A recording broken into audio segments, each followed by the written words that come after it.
देखो last time हम चर्चा कर रहे थे एनएसएआईटी के बारे में, यस या नो? ठीक, देखो एनएसएआईटी के बारे में चर्चा कर रहे थे। एनएसएआईटी की नॉर्मल मैकेनिज्म मैं कल पढ़ा के गया था, है ना? एक बार मैं फिर 2 मिनट में रिपीट कर देता हूं, फिर आगे की बात रखते हैं। आज कहने का मतलब आज का पूरा सेशन एनएसएआईटी पर ही, ठीक है? इसको आज पूरा निकाल लेंगे अपन, ठीक है? चले बेटा, यस या नो? बातचीत में आवाज आती रिकॉर्डिंग। इधर देखो, तो एनएसएआईडी के मैंने कहा था, एनएसएआईडी का मैंने कहा था सिंपल सी बात है, एक एक पूरा लॉजिक समझाया था। एक बार एग्जांपल के तौर पर और समझा देता हूं हल्का, ठीक है? ताकि आपको अंदाजा हो जाए। देखो बेटा, ये सेल मेम्ब्रेन थी, ठीक है? बहुत बढ़िया, सेल मेम्ब्रेन, ठीक है? ये सेल मेम्ब्रेन बेटा किसकी बनी थी? फॉस्फोलिपिड की, ठीक है? कल भी मैंने समझाई थी ये बात बेटा रानी, फॉस्फोलिपिड की मिलकर बनी है, ठीक है? ये फॉस्फोलिपिड फॉस्फो ऑक्सीडेज एंजाइम की प्रेजेंस में, फॉस्फो ऑक्सीडेज एंजाइम की प्रेजेंस में बेटा किस में कन्वर्ट हो रहा था? कॉक्स और लॉक्स में। बात हुई थी आप और मेरे बीच में, कॉक्स और लॉक्स की बात हुई थी, है ना? यस या नो?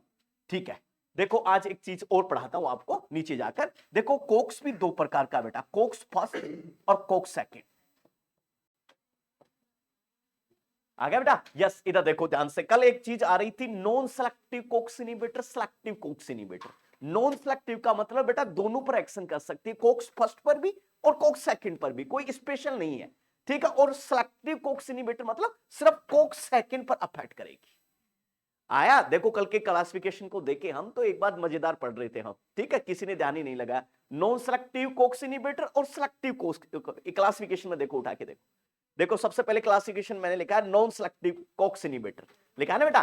ठीक है, तो इधर देखो ये कोक्स भी 2 टाइप का है, कोक्स फर्स्ट और कोक्स सेकंड। देखो कोक्स फर्स्ट का जो काम है बेटा वो सिर्फ है एसिल को कम करना, डिक्रीज करना, ठीक है? और कोक्स सेकंड का जो फंक्शन है वो है पेन की condition, then fever, then inflammation को प्रोड्यूस करेगा कोक्स सेकंड।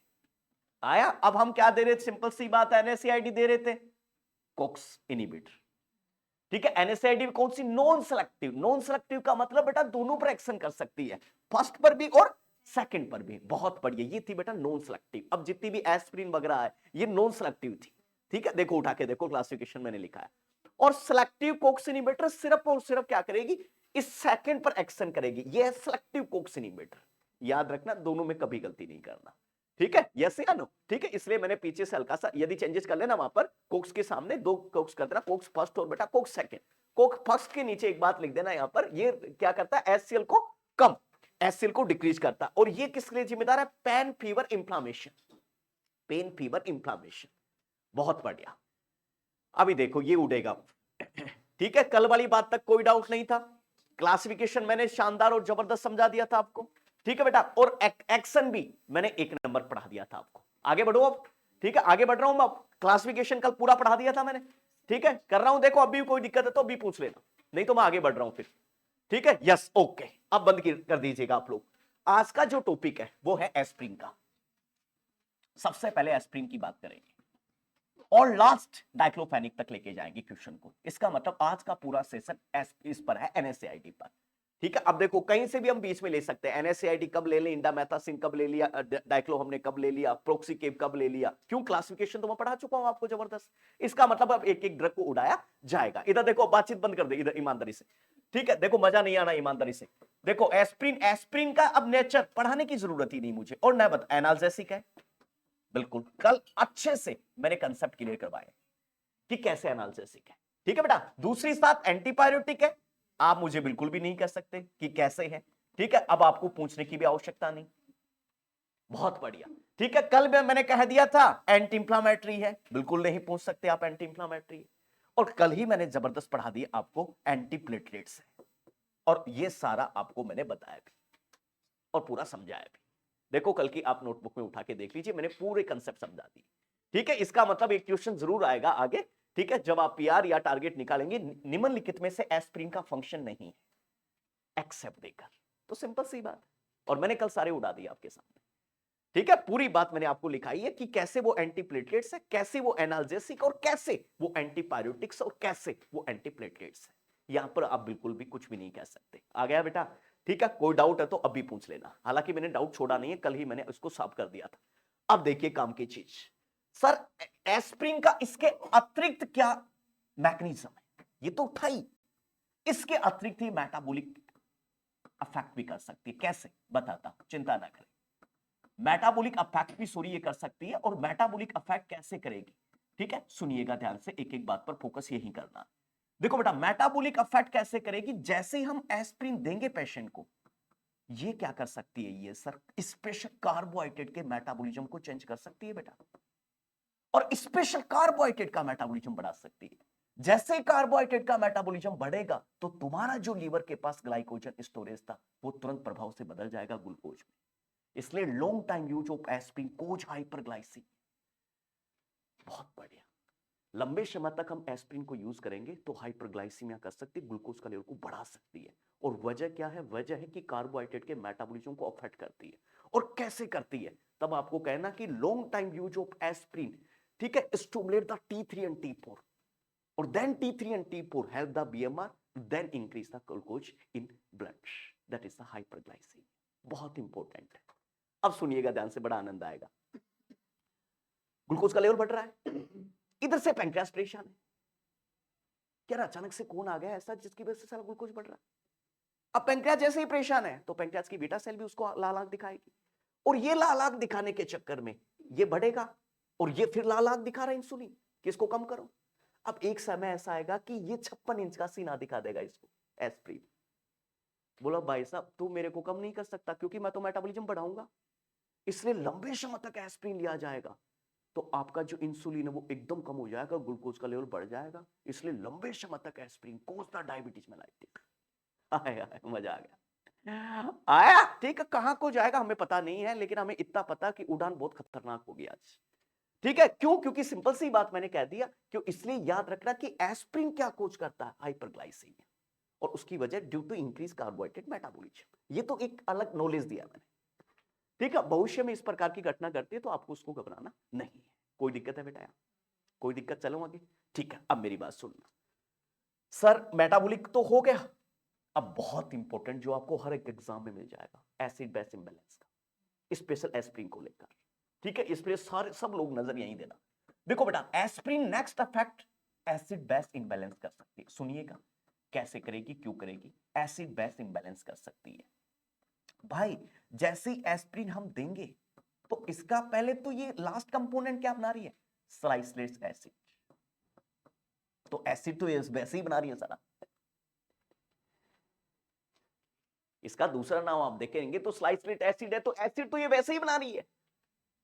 और दूसरी एक वजह है कि जैसे हम एस्पिरिन देंगे तो किडनी से एक्सेसिव लॉस कर देगा SCO3 बायोकार्बोनेट, और बायोकार्बोनेट लॉस होने पर पीएच कम हो जाएगी, और this is the metabolic acidosis. इसलिए स्लाइसलेट पॉइजनिंग में या एस्पिरिन पॉइजनिंग में देखना, ट्रीटमेंट में ग्लूकोज प्लस बायोकार्बोनेट देंगे। देख लेना, ट्रीटमेंट पढ़ना, पॉइजनिंग का ट्रीटमेंट पढ़ना। इसका आईवी फ्लूइड ये तो है ही, ये तो डायलिसिस आईवी फ्लूइड है ही। बाकी ट्रीटमेंट में आप देखना आईवी फ्लूइड के साथ बायोकार्बोनेट, और साथ में हम उसको वो देंगे ग्लूकोज। और ग्लूकोज की वजह बता रहा हूं क्या,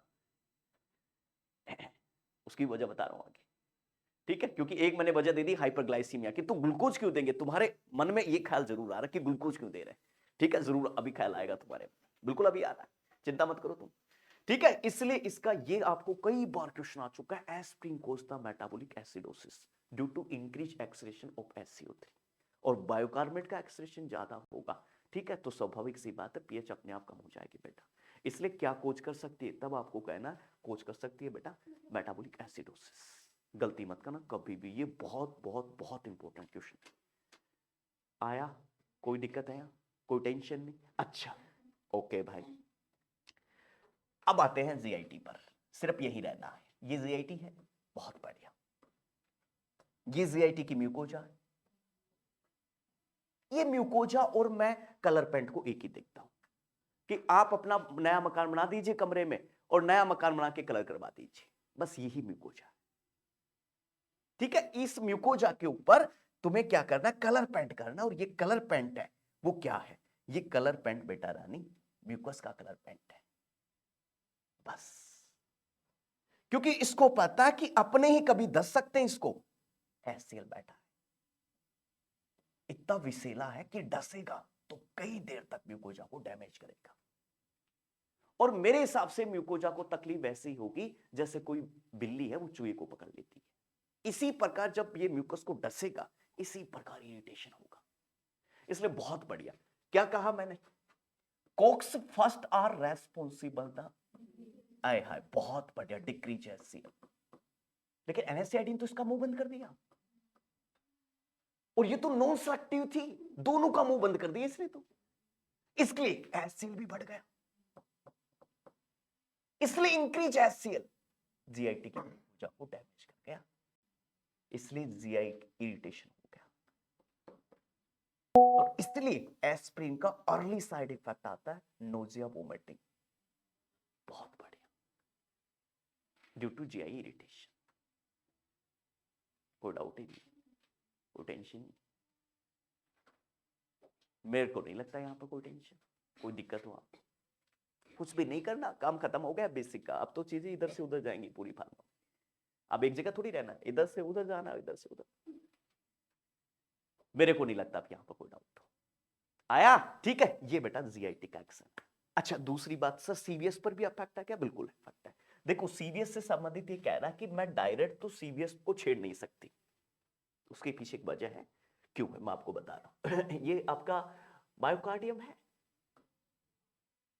ठीक है, बीच वाला, तो बोली डायरेक्ट तो मैं अफेक्ट नहीं कर सकती CVS को, क्योंकि इतना बड़ा आदमी है तो मैं छेड़ नहीं पाऊंगी, लेकिन हां मैं कुछ परिवर्तन जरूर कर सकती हूं। और उसके पीछे राज क्या है? उसके पीछे राज ये है कि PG का मुंह बंद करने से वेजोडाइलेशन तो मुंह का मुंह बंद हो गया, इसलिए मैं वेजो कंस्ट्रक्शन कर सकती हूं, और उसकी वजह से टिश्यू को जो सप्लाई है वो बहुत कम आ जाएगी, क्योंकि वेजो कंस्ट्रक्शन हो गया, और उसकी वजह से कार्डिक की डिमांड बढ़ गई, टिश्यू कह रहा लो, इसलिए मैं इनडायरेक्ट रूप से कार्डिक आउटपुट को बढ़ा सकती हूं। डायरेक्ट तो नहीं कर सकती मैं, देखो इतना बड़ा आदमी है मैं छेड़ नहीं पाऊंगी, बट डिमांड बढ़ा दूंगी, तो इसलिए देखो इसको शीत युद्ध कहते हैं, किसी दूसरे को छेड़ो तीसरा अपने आप बोलेगा। कैसे? देखो शीत युद्ध क्या है। अभी अपना पड़ोसी है पाकिस्तान, ठीक है, और चीन भी है, तो चीन डायरेक्ट अपने को कभी भी 56 इंच का सीना नहीं दिखाएगा, क्योंकि हम उसको लाल आंख दिखा देंगे। तो ये क्या करेगा? पाकिस्तान को मित्र बना के इसकी मदद करेगा।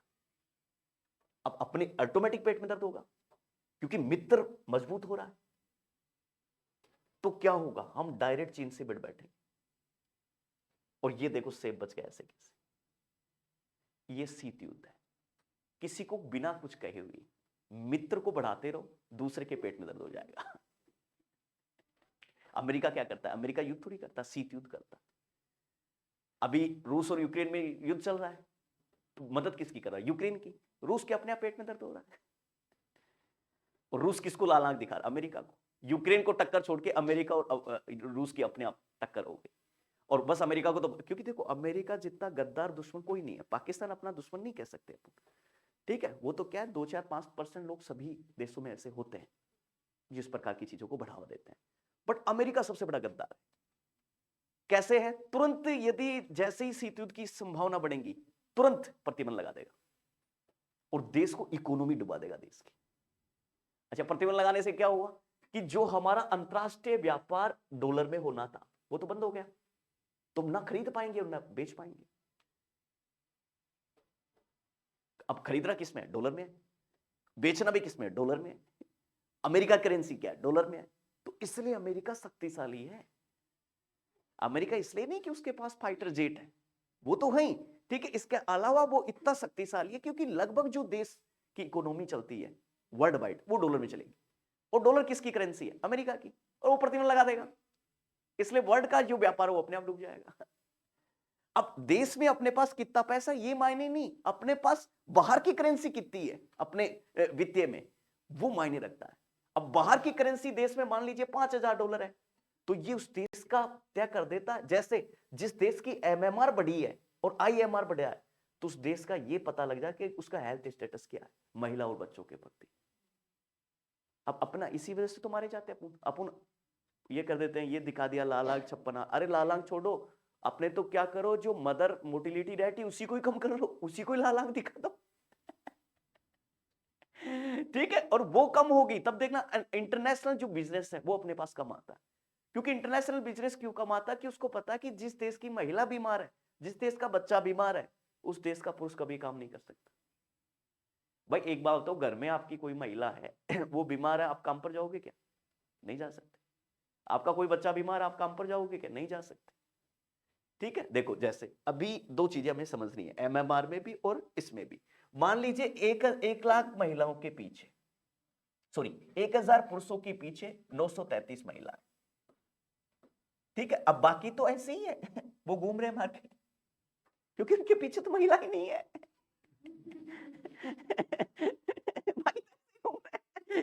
देख लीजिए, अब 1000 पुरुषों के पीछे सिर्फ 933 महिला है, ये सेक्स रेशियो अपना, तो बाकी तो ऐसे ही घूम रहे हैं। अब ये बाकी घूम रहे हैं, ये क्या करेंगे? ये क्राइम करके ये यही तो क्राइम है, और क्या है? बाकी ऐसे ही घूम रहे हैं।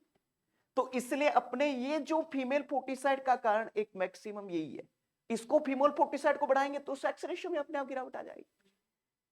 अब तुम कुछ भी कर लो, अब तुम कुछ भी विश्व गुरु बनाने का कुछ भी कह दो, बुलाई कुछ भी डंका बजा लो, झूठे नारे लगाते रहो बुलाई, बट अपनी मेन समस्या क्या है? मेन समस्या है सेक्स रेशियो से हमें लड़ना है, एमएमआर से लड़ना है, आईएमआर से लड़ना। अच्छा, एमएमआर से क्यों लड़ना है? क्योंकि विदेश की जो कंपनी आएगी वो अपना हेल्थ स्टेटस देखेगी। अब कई बार हमें डब्ल्यूएचओ लताड़ लगाता है, देखो अपने यहां तो शेर बन जाते हैं, डब्ल्यूएचओ के सामने बिल्ली बन जाते हैं। डब्ल्यूएचओ हाँ बिल्कुल लताड़ लगाता है, बोला तुम्हारे को इतना फंड दिया रे, क्या कर दिया? और अपने वाले क्या, डब्ल्यूएचओ फंड देता है डॉलर में, याद रखना डॉलर में, इसलिए अपने वाले क्या दबा लेते हैं। क्यों? क्योंकि बाहर से कोई चीज एक्सचेंज करने में, और अपने वाले लोगों पर बहुत कम या 2 या 3% खर्च कर देते हैं। इसलिए अपन गरीब से और गरीब होते जा रहे, बदतर हालत होती जा रही है। उसके पीछे एक वजह यही है। ठीक है, तो ये है सीतुत, उसको छोड़िए, यहां पर आओ। ठीक है, तो कहने का मतलब सब चीजों का नॉलेज आना चाहिए। तो मैंने क्या कहा आपको कि भाई इसलिए कुछ क्या किया, साला कोक्स को दबा दिया। अब अपने आप क्या हुआ, एसिड पर प्रभाव आ गया, और एसिड पर प्रभाव आ गया तो सिंपल सी बात है, जीआई इरिटेशन हो गया।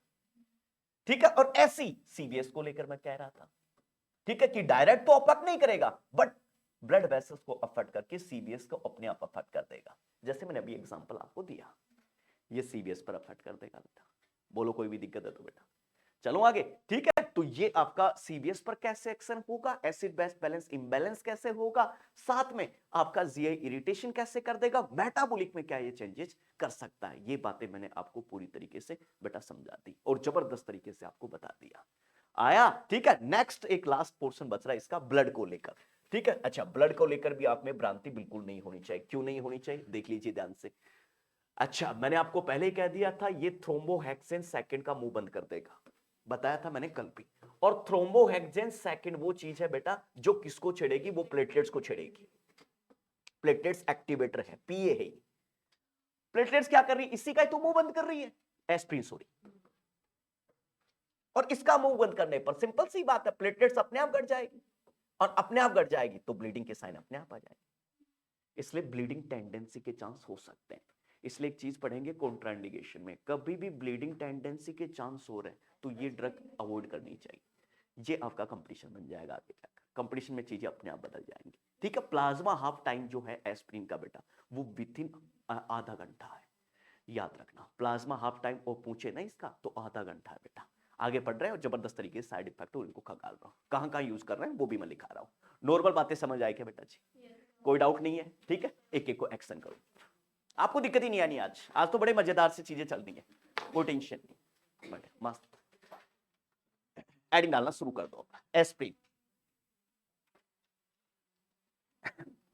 एडिंग लगाना बेटा, एस्प्रिन एस्प्रिन, बहुत बढ़िया। एस्प्रिन का पहले नीचे पूरा मैकेनिज्म लिखिए, मैकेनिज्म एक्शन क्या क्या है। ठीक है, एनाल्जेसिक है बेटा, बहुत बढ़िया। मैं नहीं बताऊंगा बेटा, मैंने कल बता दिया लास्ट एपिसोड में, मैंने कल ही कहा था, बार बार नहीं बताना। एनाल्जेसिक है, बिल्कुल ठीक है। एंटी इंफ्लामेटरी है बेटा, बहुत बढ़िया, क्योंकि एक्सेप्ट का क्वेश्चन आएगा तो मेरे बच्चे कभी मात नहीं खा पाएंगे। बहुत बढ़िया, इंफ्लामेटरी है, ठीक है, बहुत बढ़िया। इसके साथ साथ क्या है सर, एंटीपायरेटिक्स है, बहुत बढ़िया बेटा से, एंटीपायरेटिक्स पायरेटिक्स है, बहुत बढ़िया। ठीक है, उसके साथ साथ 4 नंबर पर देखा जाए, ठीक है, तो एंटीप्लेटलेट्स है, एंटीप्लेटलेट्स है, एंटीप्लेटलेट्स है बेटा। ये आपका एस्प्रिन का पूछे और एक्सेप्ट दे तो आपको कोई डाउट नहीं आना चाहिए। आ गया बेटा? ठीक है, अब इनके अतिरिक्त लिखते जाइए आप। मेटाबॉलिक इफेक्ट एस्प्रिन में ही चल रहे हैं बेटा, ठीक है? अभी एस्प्रिन खूब लंबा चलेगा अभी एस्प्रिन। चलो आगे, ठीक है? क्लियर है ना बेटा? ठीक है, एक मिनट रुकना, मैं स्लाइड ले लूं ताकि फिर बार बार ही मिटाना नहीं पड़ेगा।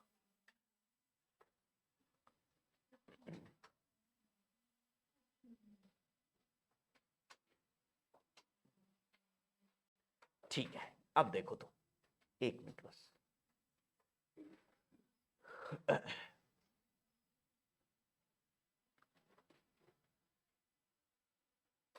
अब देखो नीचे लिखो बेटा, दूसरा जो है वो है मेटाबॉलिक इफेक्ट। मेटाबॉलिक,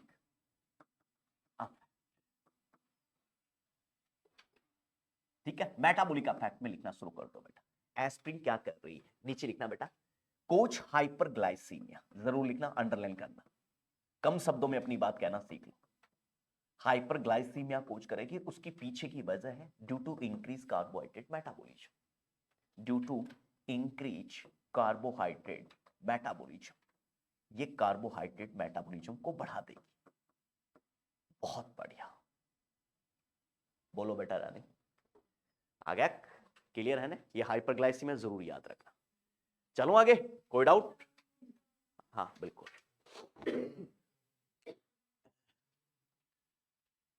कोई दिक्कत नहीं बेटा, आ गए? ठीक है, आगे बढ़ो। ठीक है, देखो अब आगे बढ़ रहा हूं मैं, आगे आप लिखते जाना। नेक्स्ट इफेक्ट क्या है इसका?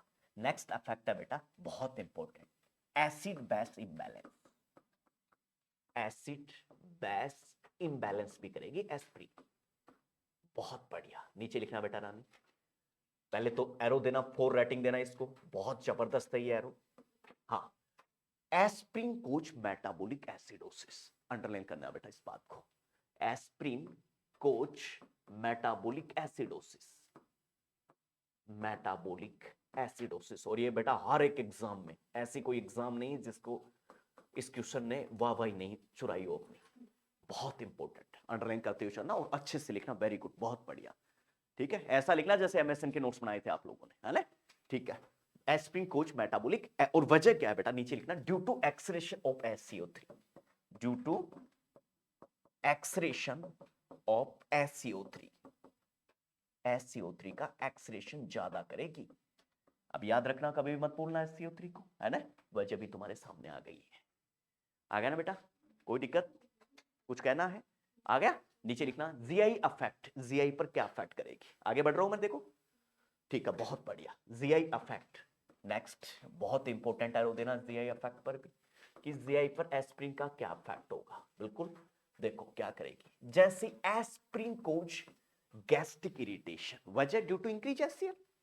ठीक है, तो नीचे लिखना बेटा, एस्प्रिन कोज, हाँ बिल्कुल डाउट के रूप में लिखना है इन सब चीजों को, और नीचे डाउट क्लियर करते हुए दिखाना है।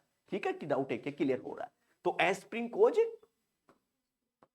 Aspirin causes gastric irritation, gastric irritation, gastric irritation करेगी। और नीचे लिखे साफ वजह लिखे, ड्यू टू इंक्रीज HCl। बेटा HCl का लेवल बढ़ेगा, तो नीचे लिख दीजिए बेटा, ड्यू टू इंक्रीज HCl। अब बोलो बेटा, कोई भी दिक्कत है तो मुझे साफ शब्दों में बताओ, ठीक है? और उसकी वजह से सिम्टम्स क्या आ रहे हैं, नीचे लिख दिए, नोजिया एंड वोमिटिंग। बहुत बढ़िया, नोजिया एंड वोमिटिंग, क्या बात है, बोलो कभी दिक्कत होगी अब? बहुत बढ़िया, बहुत बढ़िया। ठीक है, तो ये जीआई इफेक्ट था, मेटाबॉलिक इफेक्ट था, और साथ के साथ हमने सबसे इंपॉर्टेंट देखा एसिड बेस इंबैलेंस। बोलो कोई भी डाउट हो तो नीचे लिखिए, ब्लड पर कैसे एक्शन होगा इसका। बहुत बढ़िया, ब्लड, नीचे लिखिए, ब्लड पर कैसे अफेक्टेशन होगा। ब्लड पर नीचे लिखिए बेटा जी, बहुत इंपॉर्टेंट बात लिखनी है, क्योंकि एस्प्रिन, हाँ नीचे लिखना, एस्प्रिन कोच एंटीप्लेटलेट्स, और उसके पीछे का नीचे सार लिखना है बेटा।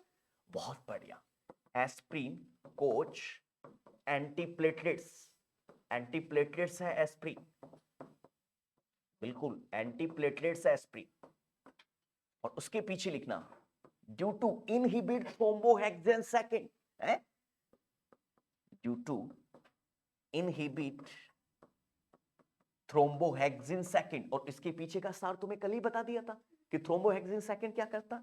बहुत बढ़िया बेटा, हाँ, थ्रोम्बोहेक्सिन सेकंड, थ्रोम्बोहेक्सिन सेकंड, ठीक है। और इसका मुंह बंद करने से नीचे लिखना देन कोच ब्लीडिंग टेंडेंसी, है ना, ब्लीडिंग टेंडेंसी के खतरे होंगे, ब्लीडिंग टेंडेंसी, इसलिए एस्प्रिन कॉन्ट्राइंडिकेशन है ब्लीडिंग डिसऑर्डरों में।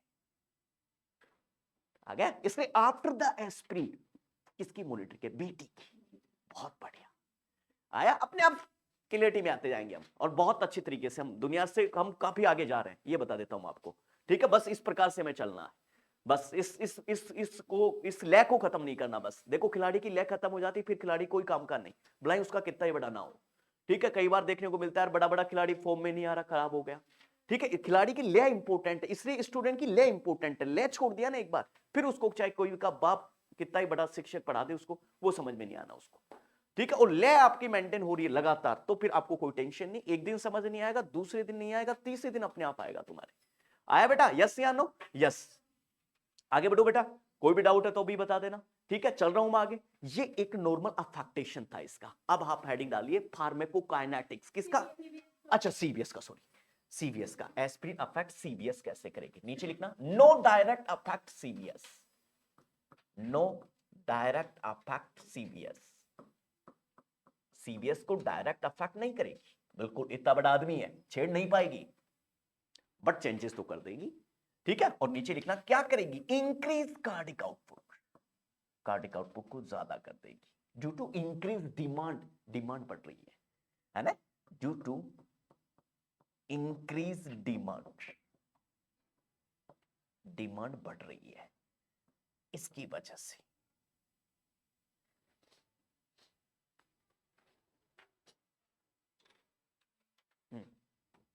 इंक्रीज डिमांड,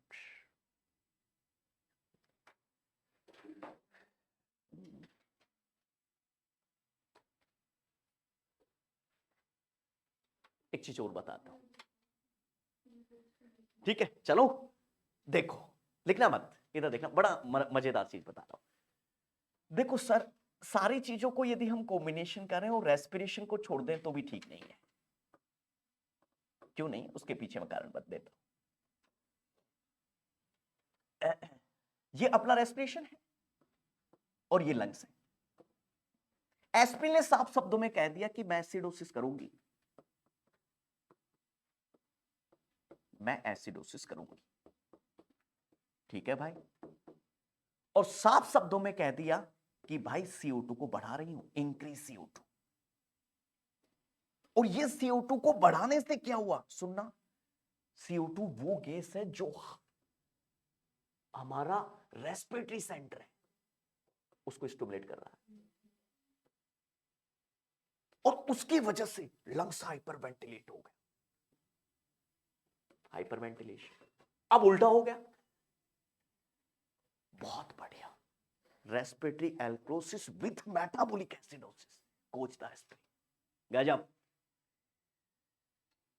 शुरुआत में तो ये रेस्पिरेटरी एसिडोसिस ही कोच कर रही है, लेकिन एक्सेसिव CO2 ने क्या किया, रेस्पिरेटरी सेंटर को पकड़ के ला दिया उस बंदर की तरह, और रेस्पिरेटरी सेंटर को पकड़ के लाया, कोच द हाइपर वेंटिलेशन, और देन कोच आफ्टर रेस्पिरेटरी एल्कोसिस। बहुत बढ़िया बेटा, आया, कोई कहना है, ठीक है। इसलिए रेस्पिरेशन, देखो तुम अच्छे देखते हो ना तो मुझे बताने का मन करता है, ठीक है। हाँ भाई और बताओ, हाँ ठीक है। और तुम ऐसे बेहोश से बैठे रहते हो ना, जैसे एनेस्थेसिया दिया है तुमको, तुम कसम से मेरा ऐसा मन करता है कि साला मैं खुद जहर खा के क्यों नहीं मर जाता, ठीक है। तो नीचे लिखना रेस्पिरेशन में, रेस्पिरेशन लिखना क्या करेगा, कोज द हाइपरवेंटिक, कुछ भी बोलो मस्ते रहना है तुम्हें, ये आपको पता है, ये ऐसी बरगराने की चीजें होती है। दिमाग पागल सा बना रहे, कहने का मतलब दिमाग शांत अच्छा बना रहेगा तो पढ़ ही नहीं पाएगा कभी, क्योंकि सोचेगा। इसलिए दिमाग को पागल ही बना के रखना, जीवन में भी याद रखना, दिमाग को शाना नहीं बनाना कभी भी। आया, यस कोच, क्या लिखा आपने, रेस्पिरेटरी, रेस्पिरेटरी में नीचे लिखना बेटा, हाँ, excessive CO2, increase CO2, sorry increase CO2, हाँ जी, डाउन और मार के लिखना बेटा। ज्यादा CO2 क्या करेगी, नीचे लिखना stimulate respiratory centre, yes, stimulate respiratory centre. बहुत बार क्वेश्चन आता है, which gas stimulate the respiratory centre, CO2, stimulate the respiratory centre, RC लिख देना, है ना। और ये रेस्पिरेटरी को सेंटर को स्टिमुलेट करेगा तो डाउन एरो मारना बेटा, हाइपर वेंटिलेशन करेगा, है ना बेटा नानी, बहुत बढ़िया, हाइपर वेंटिलेशन, गजब, हाइपर वेंटिलेशन। और ये हाइपर वेंटिलेशन की वजह से क्या होगा बेटा, बहुत बढ़िया, कोज द रेस्पिरेटरी एल्कोसिस, गजब, वाह। रेस्पिरेट, देखो तुम्हारी एक सबसे अच्छी खासियत है, तुम लोगों को कितना ही नीचे लेके जाओ चीजें जल्दी पकड़ में आती है। इसका मतलब सोच लो तुम, ठीक है, कि मैं इतने दिन से क्यों तैयारी नहीं कर रहा, अभी थोड़ी सी तैयारी नहीं करूंगा तो काम मेरा खराब हो जाएगा। पढ़ने में तुम कितने अच्छे आदमी हो, तो अच्छे नागरिक हो तुम सबके सब, बस तुम्हें हल्का सा परेशानी आ रही, तुम्हें क्या चाहिए, थोड़ी सी वो चाहिए, कंफर्टेबल चीजें चाहिए, ठीक है, जैसे 9 बजे नहीं आना, 9:30 आना, ठीक है, ऐसे कंफर्टेबल चीज चाहिए बस तुम्हें, ठीक है, जैसे अपने, हाँ बिल्कुल, ये कंफर्टेबल चीजें तुम्हें मार रही हैं आज तक, बाकी तुम कंफर्टेबल को छोड़ दो, तुम राजस्थान से आगे हो, ये लो ईमानदारी से, पर कंफर्टेबल चीजों को नहीं छोड़ पा रहे तुम लोग। आया, ठीक, अपने पास 300 दिन बच रहे हैं, बस खाली 300 दिन ही छोड़ना और कुछ नहीं, फिर तो 301वें दिन तो अपने को सब चीजें मजे मजे करना है। आया, यस या नो, ठीक है, 300 दिन अपने बच रहे हैं तो उनको छोड़ दो, बस खाली 301वां दिन आ जाएगा ना, फिर तो ये मान लीजिए एक बिल्डिंग के ऊपर और बिल्डिंग बनानी है अपने को भाई, ठीक है, जिसमें मैं भी रहूंगा। ऐसे नाराज सा कैसे बैठा है, ठीक है, जैसे मतलब कोई आधी रात को लड़की मिली हो, ठीक है, और फिर वो गुस्सा हो गई हो, ऐसे आया है, बता क्यों नाराज सा हो रहा है, दिल तो बच्चा है जी। बहुत बढ़िया, हाँ एकदम पढ़ने वाला बच्चा था, पता नहीं कहां जा रहा है, इधर को जा रहा है, हाँ मैं वही तो कह रहा हूँ, ठीक है, और अब एकदम मैं चला जाता हूँ, कुछ तो तुम लोग बेहोश हो जाते हो, कुछ तो तुम मुझे देखते ही स्टिमुलेट होते हो, और मैं चला गया वैसे ही तुम बेहोश हो जाते हो, डिप्रेशन में आ जाते हो ऐसे ही, ठीक है। हाँ मैंने स्टेटस देखा था इसका, बिल्कुल चंडीगढ़ में घूम रहा था, बिल्कुल, उसके बाद में तो फिर ये उस लय में आया ही नहीं, और ये मोहित भी चंडीगढ़ जाने के बाद में पता नहीं कैसे हो गया, ये भी अपना लय में नहीं है, ठीक है, बिल्कुल, ये चंडीगढ़ में ऐसा क्या है भाई, मुझे भी लेके चलो, मैं भी तो पैथोफिजियोलॉजी निकालू, ऐसे मुझे क्या समझ आएगा पैथोफिजियोलॉजी। ठीक है, इससे अच्छा तो ये विदुषी ठीक है, अपना रूम में ही गर्म पानी पी के इधर खुश रहती है, और क्या करें। हाँ क्या सुना दी, झूठ क्या, बढ़िया है, टुकड़े सुनाना भी चाहिए, दुखड़ों को अंदर नहीं रखना भाई, सीरियस इफेक्ट हो जाएगा मेरे भाई। इसको तो बोल दो, ठीक है, इसलिए अंदर नहीं रखना बेटा बात को, बहुत बढ़िया, यस या नो। देखो मैडम तो बोल ही नहीं रही कई दिनों से, मैडम को भी ऐसा दुख है, ठीक है, 2 महीने से बोल नहीं रही, मैं देख रहा हूँ मैडम को, पहले तो हल्का फुल्का हंस तो रही थी मैडम, अब तो हंसना भी बंद हो गया मैडम का, ठीक है, तो ये हालत अपना भाई, तो अपना जो जहां से चंडीगढ़ जाके आया वही भूल जा, और वही बात को छोड़ के आ जा, ठीक है, बट याद नहीं करना मेरे भाई बात को, गड़बड़ हो जाएगा। ये देखो लड़कियां जब से हॉस्टल में रह रही हैं तब से हंसती रह रही हैं, ऐसा क्या खिलाते हैं, हंसने की कोई चीज खिलाते हैं क्या बा मेरे भाई। अभी से तेरा तो परिवर्तन ही आया है एकदम पूरा, आंटी का क्या चाय पीता है उधर, चाय पीता है या और कुछ पीता है,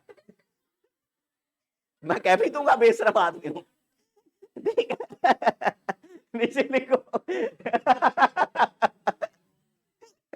अरे ऐसे ही है अपनी, क्योंकि जो मस्तिष्क पर लैरिक्स का कंट्रोल नहीं है, कुछ भी बोल देता है मजाक में, नीचे लिखो।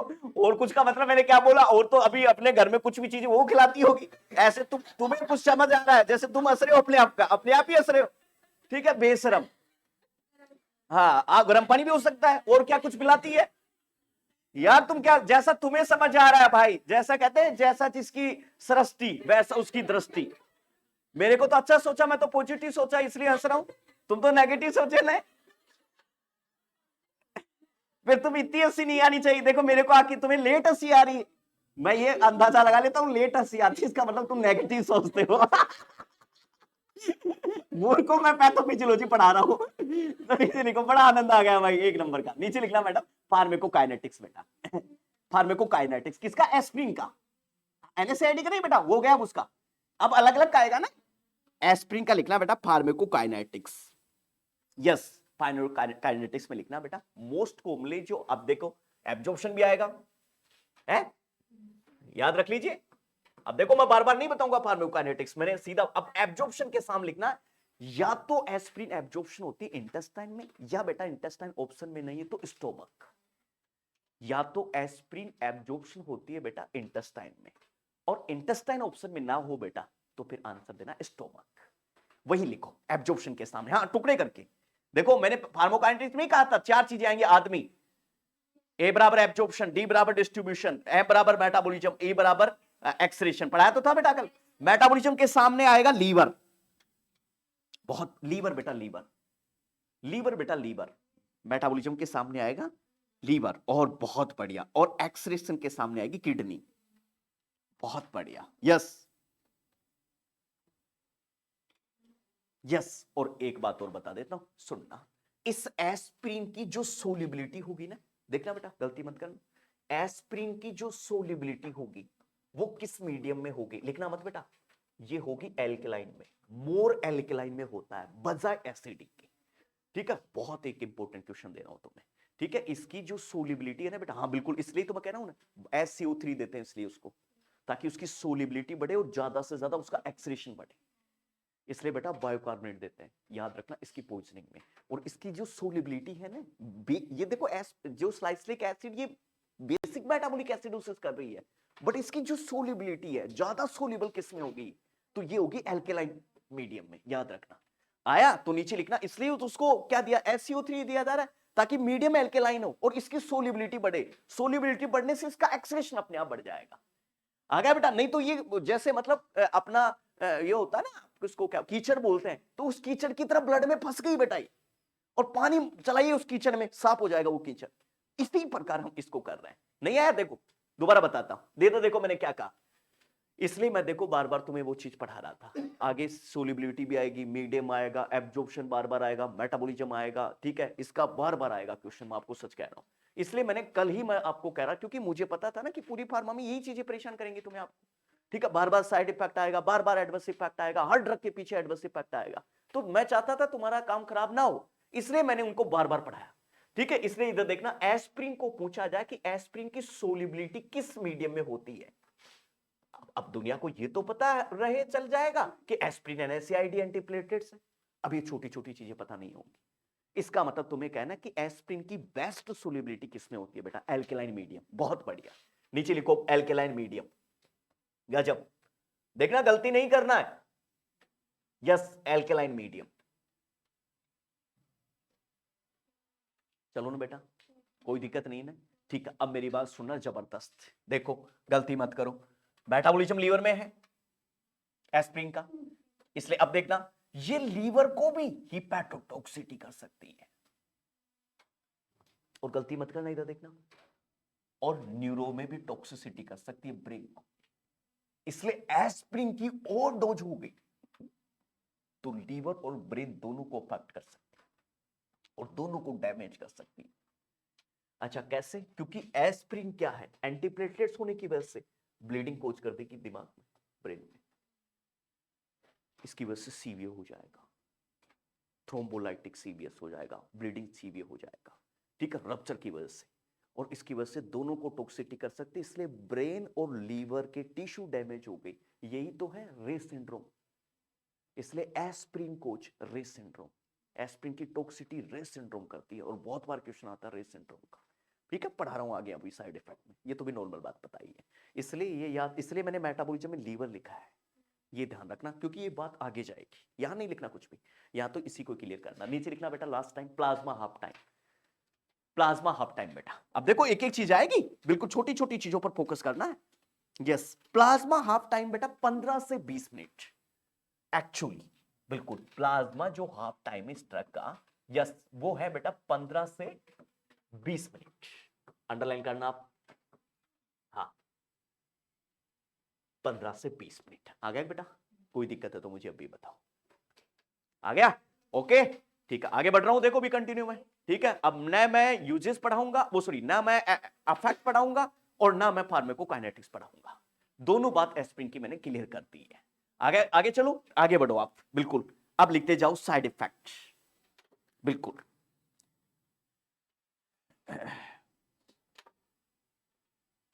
Yes, side effect, normal side effect लिखते जाइए बेटा। हाँ यस, नॉर्मल साइड इफेक्ट में लिखा रहा हूं मैं, चालू करूं। नोजिया एंड वोमिटिंग, मैं नहीं बताऊंगा बेटा ना, नहीं, ठीक है। नोजिया एंड वोमिटिंग एक जबरदस्त चीज मैंने आपको समझा दी है। नोजिया एंड वोमिटिंग बेटा, यस, नोजिया एंड वोमिटिंग। और नीचे लिखना बेटा epigastric distress due to GI irritation, mucosa irritation. और बहुत बढ़िया, देखना मैं बता रहा हूं,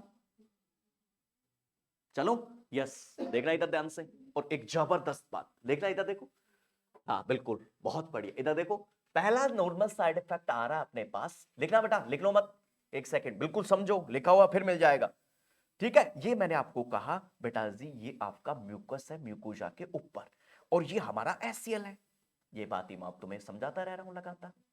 और एस्प्रिन देने से भैया कोक्स का मुंह बंद कर दिया, और ये कोक्स का मुंह बंद होने से एससीएल बढ़ गया,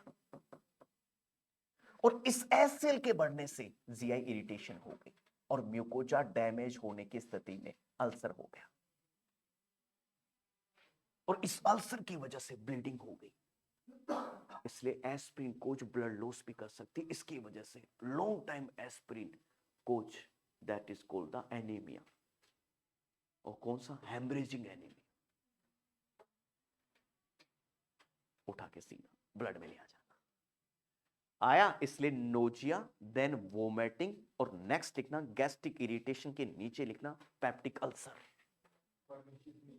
बिल्कुल पर्निशियस एनीमिया में कर सकते हैं, due to, very good, stomach affect हो रहा है, पैराइटल सेल अफेक्ट हो रही है, इंट्रिंसिक फैक्टर अफेक्ट, बहुत बढ़िया, गजब, एक नंबर, बस ये ध्यान चाहिए, गजब, एक नंबर, बहुत बढ़िया, ठीक है। तो नीचे लिखिए जरूर यहां पर बात को रिपीट कीजिएगा, रिपीट कर रहा हूं मैं, साइड इफेक्ट में चल रही है बेटा, जीआई इरिटेशन तो लिख दिया होगा, नीचे लिखना बेटा पेप्टिक अल्सर, समझ आ गया होगा, मैं नहीं बताऊंगा, देखो आराम, समझ आ गया होगा पेप्टिक अल्सर क्यों कर रही है, ठीक है। इसलिए तो कहा है ना कि which NSAID causes the peptic ulcer, aspirin, बहुत बारी क्योंकि गैस्ट्राइटिस में भी पूछा जाएगा, आया, गलती नहीं करना, इसलिए पेप्टिक अल्सर भी कोज कर सकती है, क्लियर है। और पेप्टिक अल्सर की वजह से नीचे लिखना ब्लड लॉस होगा, बहुत बढ़िया, ये हुई ना बात।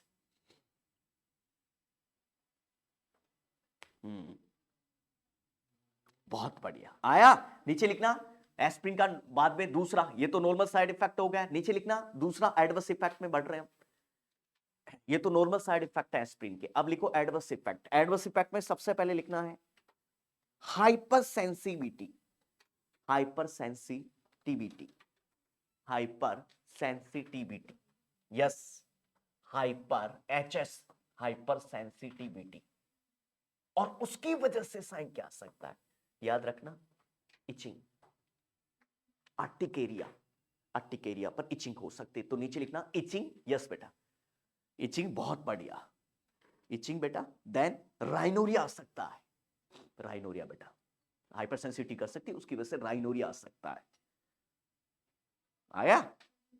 और नीचे लिखना urticaria, urticaria, itching बेटा, then rhinorrhoea, then urticaria, URTI CARI, urticaria, URTI then CARI, urticaria, आया। और भैया ये बताऊं क्या कहेगा, कल भी पढ़ाया था, सुनना ध्यान से, इडियोसिंक्रेसी रिएक्शन, बहुत बढ़िया, क्वेश्चन क्या देगा सुनिएगा, कोई 80 साल का आदमी है, एग्जाम्पल दे रहा हूं, या 50 साल का आदमी है, उसको एस्प्रिन चल रही है, एस्प्रिन चलने के बाद नस असेसमेंट कर रही, असेसमेंट करने के बाद में उसको सिम्टम्स आर्टिकेरिया और राइनोरिया के मिल रहे हैं, तो नस के अनुसार एस्प्रिन का इफेक्ट क्या आ रहा है, side effect, adverse, yes, idiosyncratic reaction, idiosyncratic reaction, ये क्वेश्चन होगा आगे भविष्य में, जैसे कल एक क्वेश्चन था अनएक्सपेक्टेड देके और नीचे पूछा था इडियोसिनैक्टिक रिएक्शन, गलती मत करना, आया। इसलिए देखो कल वाले ऑनलाइन में भी है ना, कम से कम 5 से 7 चीज नहीं थी, एक तो बिस्कुट शेप की मैंने बताया था, ओब्लोंग बताया था, ठीक है, इसलिए तो तुम्हें भलाई है, क्योंकि आगे कोई 5 चीज भी नहीं मिली तो ठीक है, ठीक है, मेरे को पता, देखो अब तुम ये चीज तो छोड़ते नहीं यार, ये चीज तो तुम क्या देखते ही उड़ा देते हो सारा, अभी क्लास में कोई भी टॉपिक पढ़ा देते, वो टॉपिक तो तुम सारा देखते ही उड़ा देते हो, उनको छोड़ते ही नहीं है तुम। अब इसलिए तो ऑनलाइन में तो ये है कि भाई 5 चीजें नहीं और बता सकते हैं तुम्हें, जो चीज क्लासरूम में ना बताई उसको बाद में बता सकते हैं, ऐसे हो सकता है। आया तो गलती मत करना जीवन में भी, ठीक है। तो ये हाइपर सेंसिटिविटी को ओब्लिक मार के लिख देना। इडियोसिनरैक्स की रिएक्शन के भी ये सिम्टम्स है, जैसे हाँ मीनिंग लिखना अच्छे से, गलती मत कर। IDIOS, हाँ जी बेटा, IDIO बेटा SYNCRASY, इडियोसिनरेंसिक रिएक्शन। बहुत बढ़िया, आया बेटा। चलो आगे, नीचे चलना, नीचे वो लगाना उसमें अलग सी साइड इफेक्ट एडवर्स इफेक्ट के बाद में यही चल रहा है अभी, साइड इफेक्ट एडवर्स इफेक्ट। यदि इसको एंटी इंफ्लामेटरी डोज दिया जाए, नीचे लिखना, यदि इसकी एंटी इंफ्लामेटरी डोज रहेगी, नीचे लिखना, एंटी इंफ्लामेटरी डोज रहेगी, एंटी इंफ्लामेटरी डोज जी, यदि इसकी एंटी इंफ्लामेटरी डोज हम देंगे लगभग कितनी, 3 से 5 ग्राम पर डे। और याद रहे 3 से 5 ग्राम का मतलब है 300 से 500 mg, गलती मत करना। 300 से 500 mg के रेंज में इसको दिया जाएगा, किसको, एस्प्रिन को, 3 से 5 ग्राम पर डे। mg में देखो, mg में यूज करो NSAID को, ठीक है। तभी तो उन्होंने कहा ना कैसे एंटी इंफ्लामेटरी और कैसे एंटीप्लेटलेट्स हुई, नहीं है। मैं क्या कह रहा हूं, देखो मैं क्या कह रहा हूं, 3 से 5 ग्राम पर डे के एवरेज में दिया जाएगा एंटी इंफ्लामेटरी डोज, है ना। तो उसका रिएक्शन क्या आ सकता है, नीचे चलना, नीचे चलना बेटा, नीचे चलना, हाँ नीचे लिखना, डिजीनेस, यस, नीचे चलना। इस रेंज में इसका साइड इफेक्ट क्या आ सकता है, डिजीनेस बेटा, यस, मतलब आलस्य आएगा, गजब, वर्टिको, वर्टिको समझा रहा हूं, चिंता ना करें, और टीनीटस, घंटी बजेगी कान में, TINNITUS, अंडरलाइन करना, टीनाइटस। ये बहुत बार क्वेश्चन आ चुका है टीनाइटस वाला, TINNITUS, टीनाइटस। सुनना भाई, ये एस्प्रिन कोज ओटोटॉक्सिसिटी, और उसकी वजह से इसका साइन आता है टीनाइटस का, बहुत घंटी बजेगी कान में। और ये कई बार रेस सिंड्रोम, मेटाबॉलिक एसिडोसिस और टीनाइटस नहीं किया तो ये मान के चलिए आपका ये क्वेश्चन कभी भी सही नहीं हो सकता। ये 3 क्वेश्चन तो परमानेंट फिक्स कर ले साला, अब की बार यही आएगा। ये तीनों का बिल्कुल अंडरलाइन करने, तीनों को अंडरलाइन करने, तीनों पर एकदम मेरे को क्वेश्चन दिख रहा है बिल्कुल, टीनाइटस को, मेटाबॉलिक एसिडोसिस को, और एक, यस, बहुत बढ़िया। चलो आगे, ठीक है, आगे बढ़ रहा हूं भाई लगातार, आगे चलो, यस, बहुत जबरदस्त, नीचे लिखना, एक्यूट साइलेंट पॉइजनिंग, नीचे जस्ट अलग से लगाना साइड इफेक्ट के बाद में, acute silent poisoning, acute silent poisoning, सुनना जबरदस्त। देखो भाई मेरे, मैंने पहले ही कह चुका हूं, कितनी डोज हम दे रहे हैं ये मायने नहीं रखता, इसका थेराप्यूटिक क्या आएगा ये बहुत मायने रखेगा, अर्थात उसकी बायोबिलिटी कितनी है, वो अंदर ब्लड में कितनी जा रही है, ठीक है। अब सुनना, स्लाइसलेट, यदि आप सीरम स्लाइसलेट चेक करेंगे और उसका 50 mg से ज्यादा जा रहा है, more than 50 mg serum salicylate level, तो ये मान के चलना टॉक्सिसिटी हो चुकी, serum salicylate level more than, मैं फिर से इसलिए मैंने बायोबिलिटी समझाई है, आप देख कितना रहे ये मायने नहीं रखता, ब्लड में कितना गया ये मायने रखेगा, और वही तो एक्शन करेगा यार, ठीक है। इसलिए ब्लड में कितना गया, इसलिए मोर than serum silent acid level, यदि मोर देन 50 mg हो रहा है, 50 mg से ज्यादा, cause the aspirin toxicity, silent poisoning हो चुकी है। इसलिए पॉइजनिंग में सबसे इंपॉर्टेंट चीज क्या है, हमें कैसे पता चलेगा कि साला पॉइजनिंग होगी, सीरम साइलेंट एसिड को चेक करना है, और जैसे ही चेक करेंगे मोर देन 50 mg आ रहा है, इसका मतलब 100% साइलेंट पॉइजनिंग हो चुकी है। तो नीचे लिखो क्राइटेरिया, लिखो पहले तो, साइलेंट पॉइजनिंग का क्राइटेरिया क्या है, more than serum salicylate level more than, serum salicylate level बेटा मोर देन 50 mg, 50 mg से ज्यादा है, मोर देन 50 mg, क्या सीरम स्लाइसिलेट लेवल। बहुत बढ़िया बेटा, तो बेटा इसको क्या कहेंगे, इसका मतलब स्लाइसिलेट पॉइजनिंग हो चुकी है बेटा रानी। गजब, नीचे लिखना भाई उसकी वजह से सिम्टम क्या आएगा, जरा जरा लिखिए नीचे, बिल्कुल वोमिटिंग आएगी, इलेक्ट्रोलाइट इंबैलेंस होंगे, मैं नहीं बताऊंगा, एसिड बेस बैलेंस समझा चुका हूं, इलेक्ट्रोलाइट इंबैलेंस होंगे, गजब। चलो बेटा, एसिडोटिक ब्रीथिंग आएगी, पॉइजनिंग में एसिड लेवल का मात्रा बढ़ रही है, एसिडोटिक ब्रीथिंग आएगी, बिल्कुल बता रहा हूं, आगे चलिए। यस गजब, नीचे चलना, रेस्टलेसनेस होगा, रेस्टलेसनेस, पेशेंट को डेलीरियम होगा, डेलीरियम, कॉन्शियसनेस अफेक्ट हो जाएगा, this is the delirium, yes delirium. और एक जबरदस्त बात लिखिए, हाइपर पायरेक्सिया होगा, अर्थात बॉडी टेम्परेचर बढ़ेगा, हाइपर पायरेक्सिया,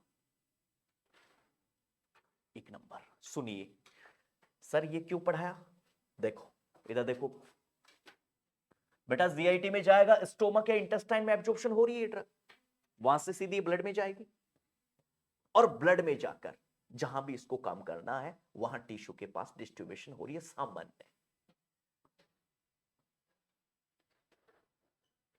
अचानक से सिम्टम्स आ रहे हैं, डेलीरियम वगैरह, हेल्यूसिनेशन वगैरह, डिहाइड्रेशन वगैरह, तो मान के चलना सीरम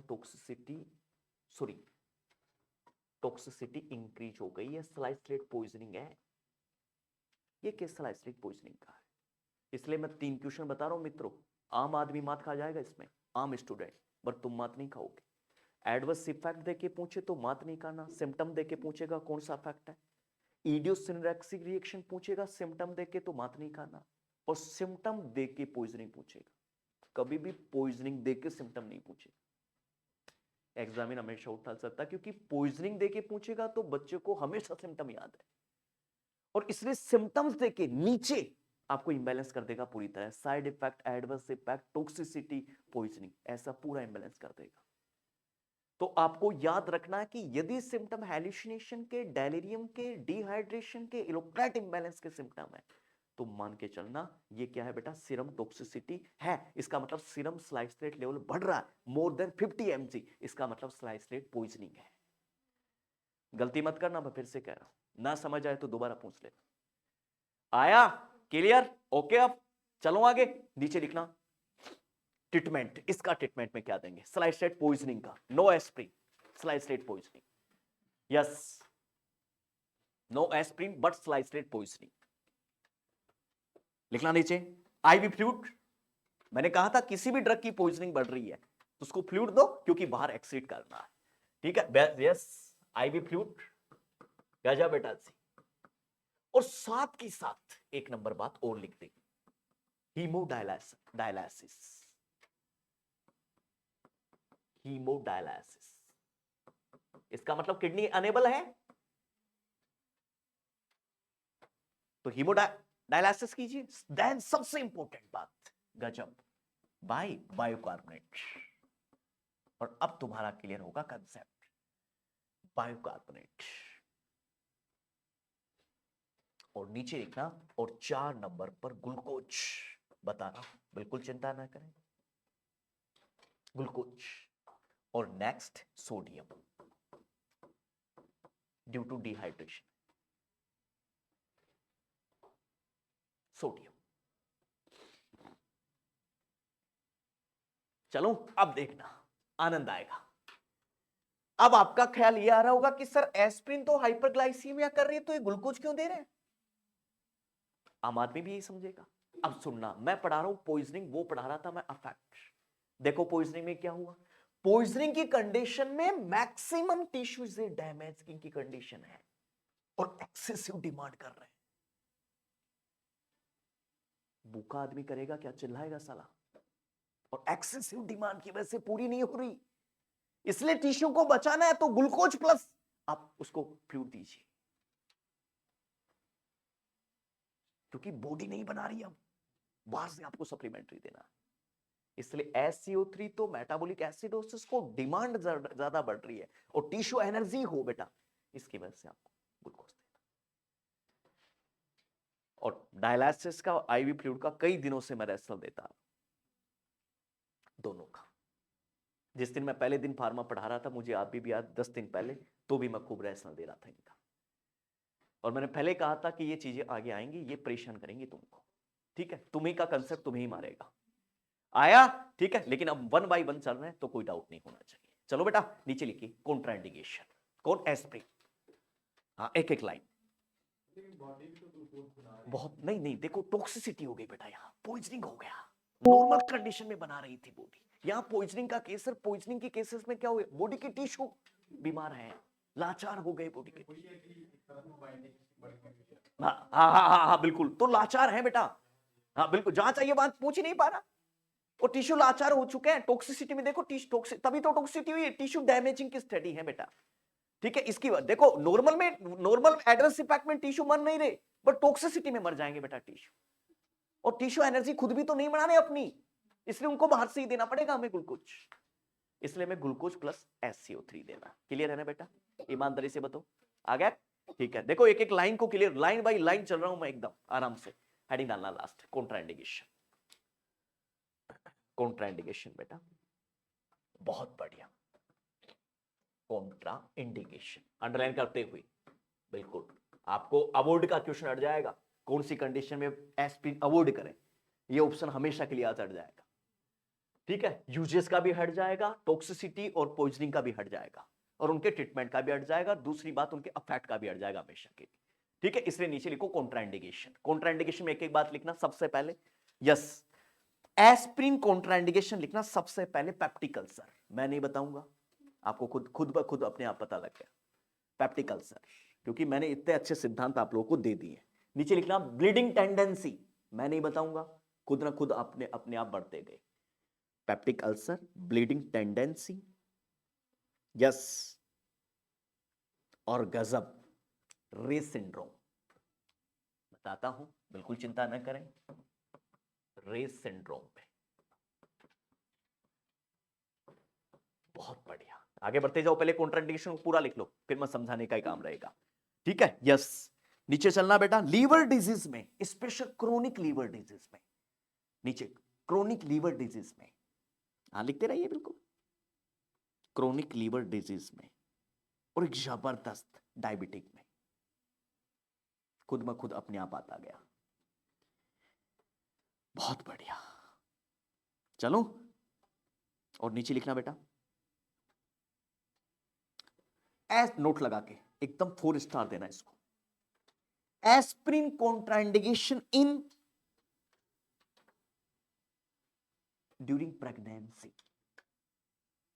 बताता हूं उसके नीचे, due to responsible of low birth weight baby, due to responsible of low birth weight baby and prolonged labor, prolonged labor and increase PPH, बहुत जबरदस्त, अरे क्या ही कहूं तुम्हें, बस मुझे तो ऐसा आ रहा है कि पागल हो जाओ साला, अपने आप आनंद आ जाएगा, सच बताओ। देखो आनंद के लिए तुम्हें पागल ही रहना पड़ेगा, बोलो मेरे भाई,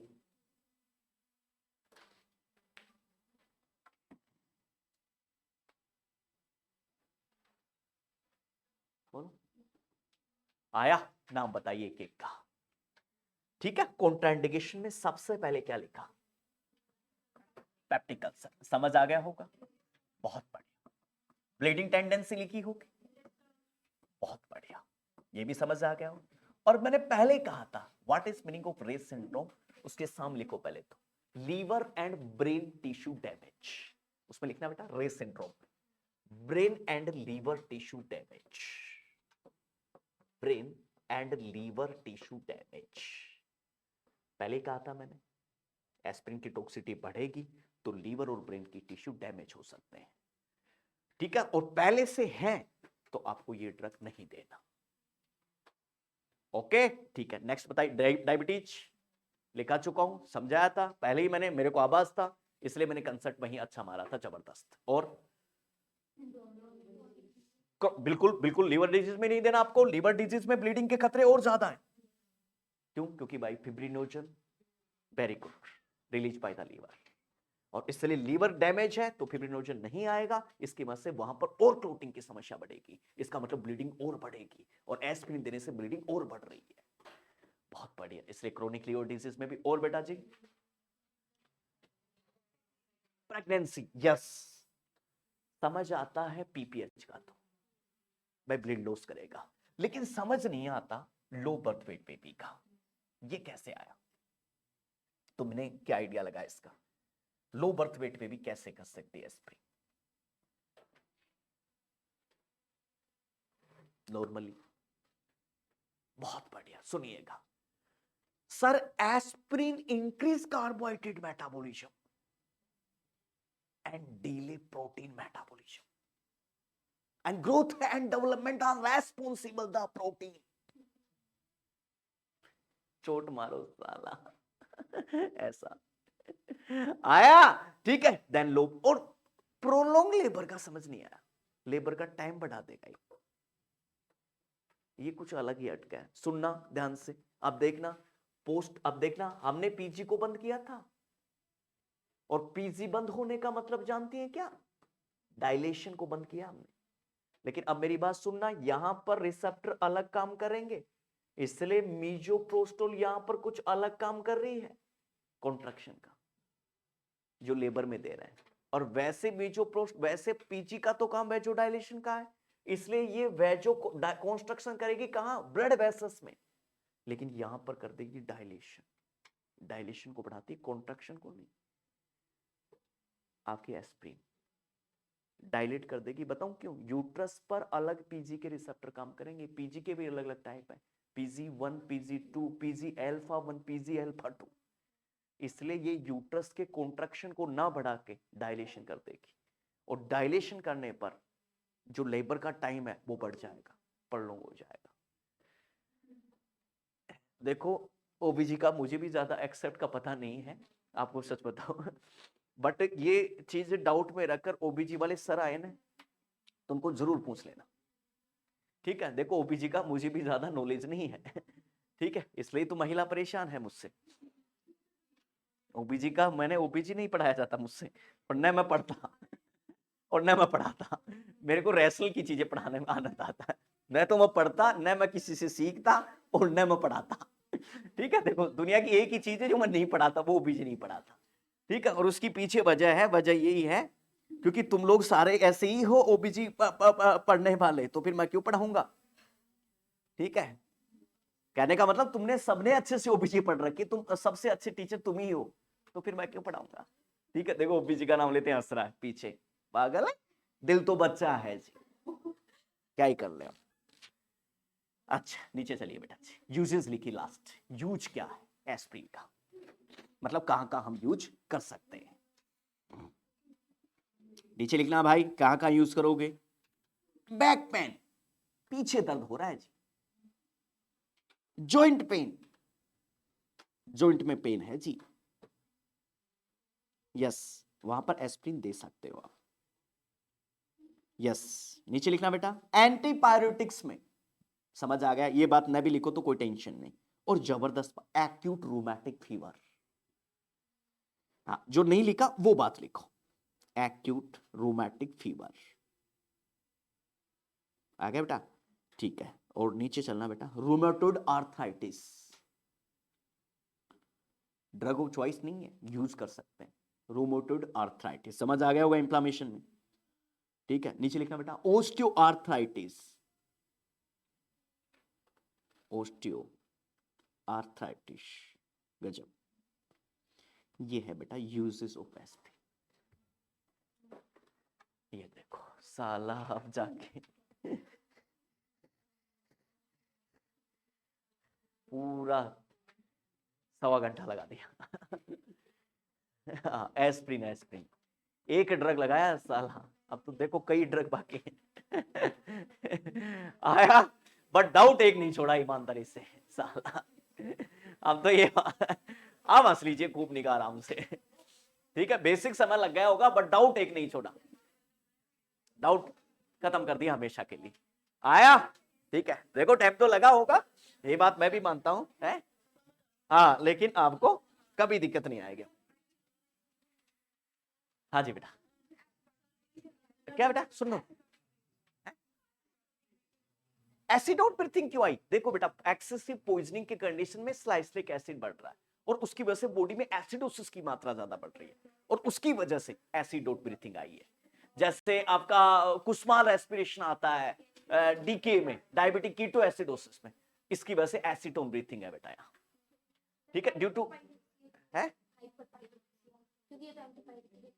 बहुत बढ़िया, देखो मैंने क्या कहा था, पॉइजनिंग की कंडीशन में डैमेज कर रही है बेटा, और डैमेज करने पर टिश्यू इरिटेट हो रहा है, वहां पर इंफ्लेमेशन और बढ़ रहा है कम करने की बजाय, क्योंकि ये टॉक्सिसिटी कर रही है बेटा, टॉक्सिसिटी में टिश्यू डैमेज होते हैं बेटा, और डैमेज टिश्यू क्या करता है, इंफेक्शन की वजह से बॉडी टेम्परेचर को बढ़ाता है, ये नॉर्मल कंडीशन में सही कर रही है, ठीक है, लेकिन इसकी ज्यादा मात्रा दोगे तो टॉक्सिसिटी तो करेगी। जो ड्रग काम जिसके लिए बेच सकते हैं वो काम अबनॉर्मल भी कर सकती है यदि उसकी ज्यादा मात्रा दिया तो इसलिए नहीं तो डॉक्टर की क्या जरूरत है, खुद ही टैबलेट खाओ और आराम से जाओ, डॉक्टर की जरूरत ही नहीं मार्केट में, वो बॉडी वेट के हिसाब से तो अरेंजमेंट करके देता है डोज को, और कितनी डोज देनी है उसको पता है, नहीं तो डॉक्टर की जरूरत क्या है, तुम खुद ही डॉक्टर हो पूरा लेकिन ये है, तुमने फार्मा इसलिए इस हिसाब से पढ़ ली ना पूरी, तो तुम डॉक्टर को भी नहीं सुन रहे, बोले तेरी नहीं सुन रहे हो बोला मैं अपने आप आ रहा है आया, बोलो कोई गलती है तो दिक्कत करो, आगे चलो, नहीं तो देखो NSAID में नेक्स्ट लिखो, अब बिल्कुल अब एकदम बेस अपने आप बन गया, अब लिखते ही जाना, बी कंटिन्यू, ठीक है, हाँ बिल्कुल, आइबोप्रोपेन, अब ये छोटी छोटी चीज है, आइबोप्रोपेन, इंडामेथासिन, डाइक्लोपेनिक, अब पूरा करना है, देखो ठीक है बेटा, पूरा करना अब टॉपिक को, देखो अब चल रहा हूं मैं, आइबुप्रोफेन, ठीक है, देखो क्लासिफिकेशन लिखा तो था मैंने आइबुप्रोफेन के बारे में, देखो आइबुप्रोफेन, इसलिए मैंने देखो क्लासिफिकेशन लिखा दिया था बेटा, आइबुप्रोफेन में देखो मैंने नॉन सेलेक्टिव में लिखाया था, ठीक है, अब देखो मुझे ये बात बताने की आवश्यकता नहीं, देखो बार बार एंटीबायोटिक्स है, एंटी इंफ्लेमेटरी है, देखो ये मूर्खता हो जाएगी, और फिर वही एक्शन कोक्स इनहिबिटर नहीं, देखो ये सब चीजें अब खानी पड़ेगी अब अपने को, क्योंकि देखो एक बार मैंने अच्छा पढ़ा दिया है, अब बार बार देखो उसी चीज को आप क्या पढ़ेंगे, सिर्फ नाम और यूजेज, देखो एक्शन मैं नहीं पढ़ाऊंगा, देखो, और नॉर्मली कोई साइड इफेक्ट आ रहा है अलग से तो वो मैं जरूर पढ़ाऊंगा, NSAID से हटकर स्पेशल जिनका अलग अलग है वो मैं जरूर आपको क्लियर कर सकता हूं, आ गया बेटा, यस या नो, अब ऐसे ही पढ़ेंगे प्रोक्सीकेब को भी, सब चीजों को छोटी छोटी पढ़ेंगे आप, देखो एक्शन तो काटना पड़ेगा एक दो पेज का, अब वो पूरा एक्शन हटाना पड़ेगा, क्योंकि देखो बार बार एक्शन लिखेंगे तो फिर मूर्खता हो जाएगी, फिर हमने क्यों कल का आज का टाइम खराब किया, इसलिए तो खराब किया ना, क्या कि एक बार एक्शन समझ आए, इसका मतलब कोई भी विशिष्ट ड्रग मैं शुरू करूंगा उससे पहले एक्शन खतरनाक समझा दूंगा, ताकि फिर बाकी जो ड्रगों में फिर वो दिक्कत नहीं आएगी, देखना बेटा अभी मैं क्या कह रहा हूं, समझ लेना पीछे वाले है ना बच्चे, कहने का मतलब NSAID चल रही है तो NSAID का एक बार पता चल गया एक्शन कैसे करेगी, कोक्स सूक्स का मैंने पढ़ा दिया आपको, लिखा भी दिया, जबरदस्त समझाया, अब ये बार बार नहीं लिखना, एंटीबायोटिक्स है, एंटी इंफ्लेमेटरी है, ये बार बार नहीं लिखना, और नहीं ये लिखना कि एक्शन क्या है, कोक्स इनहिबिटर है, कोक्स कैसे आया, PG क्या, नहीं, ये देखो मूर्खता है, ठीक है, ये मतलब अति है किसी चीज की, ठीक है, तो इसका मतलब हम नई चीज पढ़ेंगे ना इसमें अपन आगे बढ़ेंगे, लेकिन ये पुरानी चीज मैं बिल्कुल भी नहीं बोलूंगा पूरे NSAID में, ठीक है, तुम लोग समझ लेना, मैं चाहे बोलूं और चाहे ना बोलूं, तुम्हें समझना है बस, आइबोप्रोफेन को लिखो आगे, यस आगे बढ़ो, देखो बातचीत नहीं, आइबोप्रोफेन के बारे में, यस आइबोप्रोफेन का यूजेस लिखो पहले कि कहां कहां हम इसको यूज कर सकते हैं, नीचे लिखना बेटा, एक सिंपल एनाल्जेसिक है आइबोप्रोफेन, सामने आइबोप्रोफेन के सामने लिखना, फिर यूजेस लिखना शुरू करना, हाँ सिंपल एनाल्जेसिक है, मतलब कहीं भी किसी आदमी को दर्द आ रहा है, एक पेन आ रहा है, तो एक सिंपल एनाल्जेसिक के रूप में क्या आइबोप्रोफेन का यूज कर सकता है,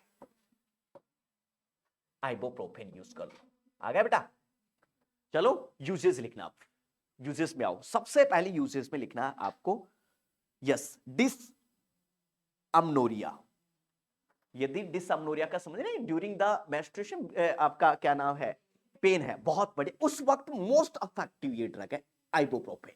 तो नीचे लिखना बेटा डिसअम्नोरिया।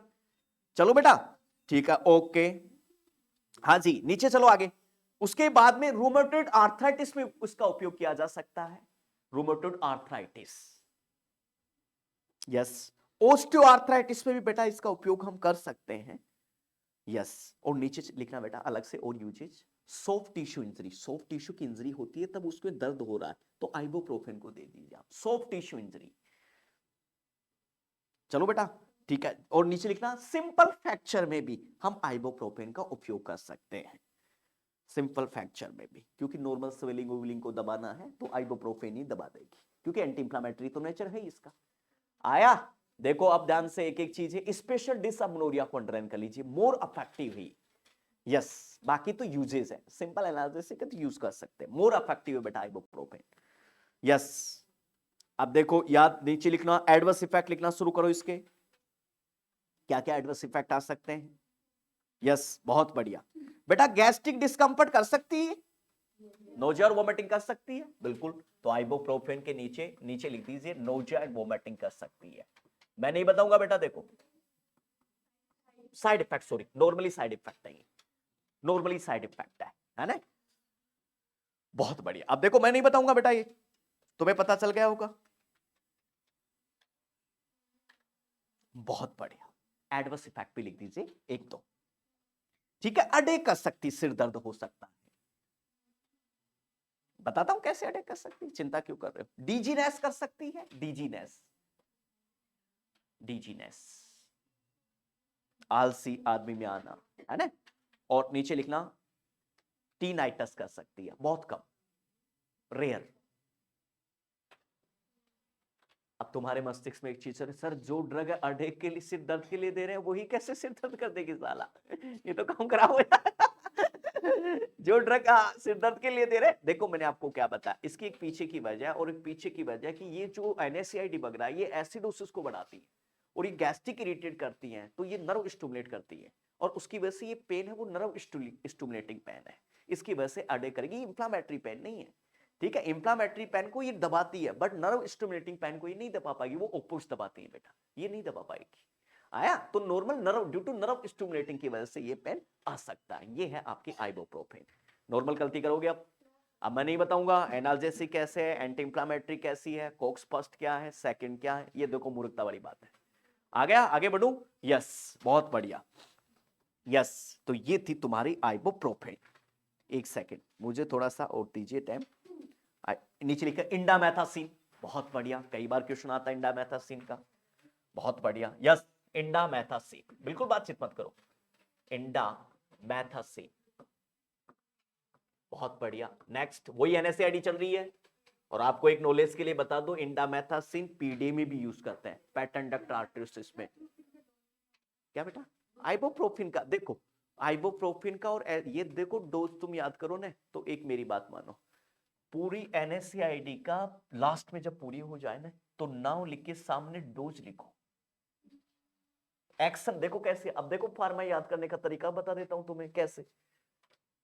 अलग अलग ग्रुप की जितनी भी ड्रग आएंगी, एग्जांपल NSAID चल रही है, थोड़ी देर बाद में कल एंटीबायोटिक चलेगी, तो एक बार उसका एक्शन पढ़ लो अच्छे से, मेहनत करके 1 घंटा, फिर बाकियों सभी का एक्शन ऐसे कैसे लगाना है, तो किसी में भी एक्शन याद करना नहीं है। अच्छा, दूसरा बच्चा और अच्छा बनना चाहता है तो क्लासिफिकेशन को जरूर याद करें, क्लासिफिकेशन से ये समझ आ जाएगा कि वाकई वो कहां काम कर रही है।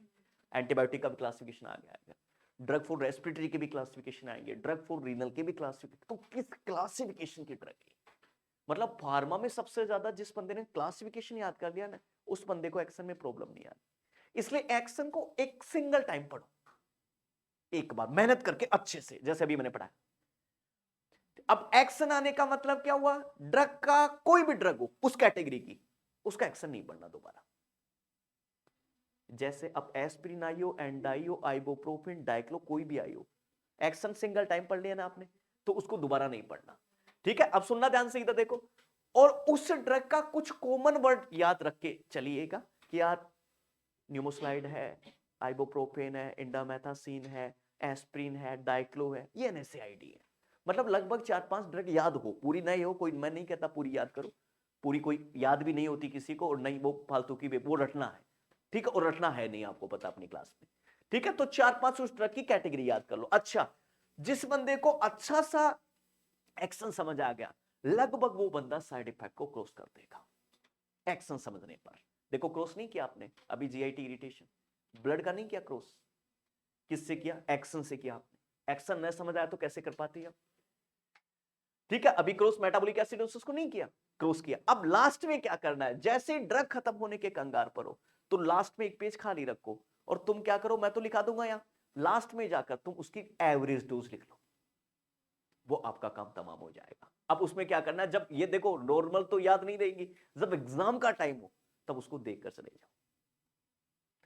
बस आपको रेगुलर याद करोगे तो आपको रटना पड़ेगा, आपको डोज रटनी ही पड़ेगी। और रटने से भी बेहतर उपाय मैंने आपको बता दिया कि जो जिस कैटेगरी की ड्रग आ रही है उनका कुछ भी नहीं करना, 10 नाम लिखना, 10 नाम की डोज लिखनी है साहब। लास्ट पेज पर तुम्हें कौन सा एक्शन लिखना है, तुम्हें कौन सा साइड इफेक्ट लिखना है, तुम्हें कौन सा यूजेस लिखना है, नाम लिखकर और डोज लिखनी है सामने। आया तो लास्ट पेज में आप लिख लेना जब भी कैटेगरी की ड्रग पूरी हो जाए बेटा, ठीक है। इसलिए मैंने जानबूझ के लिए छोड़ रहा हूं, अभी लिखाने में तो मैं भी लिखा दूंगा, पर ये आपका रटना हो जाएगा। नीचे लिखना बेटा इंडामेथासिन, बहुत बढ़िया, इंडामेथासिन। सुनिए बेटा, इंडामेथासिन के संदर्भ में, इंडामेथासिन बहुत बढ़िया। इंडामेथासिन किस कैटेगरी की ड्रग है बिल्कुल मैं नहीं बताऊंगा, और कैसे एक्शन हुआ मैं नहीं बताऊंगा, मैंने जबरदस्त टॉप लेवल का कोक्स पढ़ा दिया, ठीक है। इसलिए ये मूर्खता हो जाएगी कि बार बार इस चीज को रिपीट करना, ठीक है। और मैं आज भी तुम्हें कह रहा हूं, तुम लोग मात कभी ना खा सकते, मैं सच कह रहा हूं तुम्हें अपनी अंतरात्मा से, ठीक है। मैं बोल रहा हूं तो इसका मतलब सोच समझ के बोल रहा हूं, तुम मात नहीं खा सकते कभी भी। मैंने कह दिया तुम मात खाओगे खुद से, तुम्हें दूसरा कोई नहीं मारेगा, मेरे को पता है दूसरा बच्चा तुम्हें कभी गिरा ही नहीं सकता, लेकिन खुद से मात खा जाओगे। और खुद से मात यह है कि रेगुलरिटी खत्म हो जाएगी, या जरा सी भी डिस्कंफर्ट आप अपने आप को महसूस करोगे तो खुद मरोगे अपने आप को। और बड़े आदमी भी कहते हैं कि इंसान को कोई दूसरा दुश्मन नहीं है, इंसान का दुश्मन खुद है। मतलब आप खूब पढ़ो, खूब एंजॉय करो, उसके खिलाफ नहीं हूं मैं, बट रेगुलर मेहनत करो। देखो अपनी पर्सनल लाइफ कुछ भी जियो, उसके खिलाफ मैं नहीं, बट तुम पढ़ रहे हो ना तो अच्छे लग रहे हो बस, खाली चाहे तुम कुछ भी कर रहे हो, पढ़ते हुए मुझे अच्छे लग रहे हो।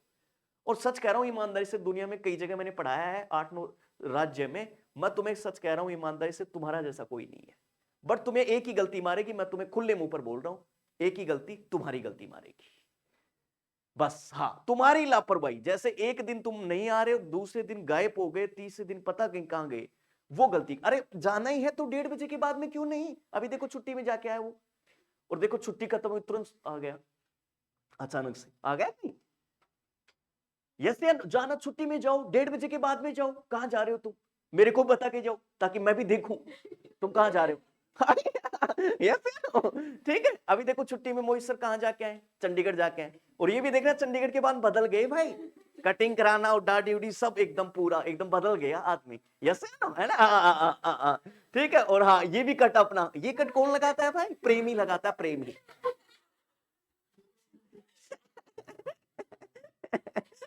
ठीक है, तो कुछ बच्चों को प्रेमी भी रहना है, क्योंकि ईर्ष्यावादी नहीं होना, ईर्ष्यावादी होने से मतलब ही काम खराब हो जाएगा, ठीक है। तो ये कट कौन लगाता है, प्रेमी लगाता है। हाँ तो चलने दे, अपना क्या है, इनको भी ऐसे आ रहा होगा।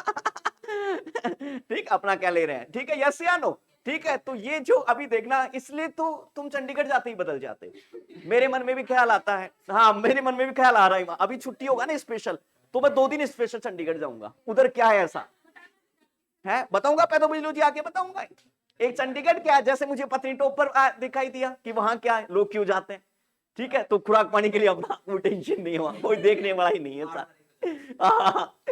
ठीक है। लेकिन अब की बार महिला के साथ नहीं चलेंगे बाबा।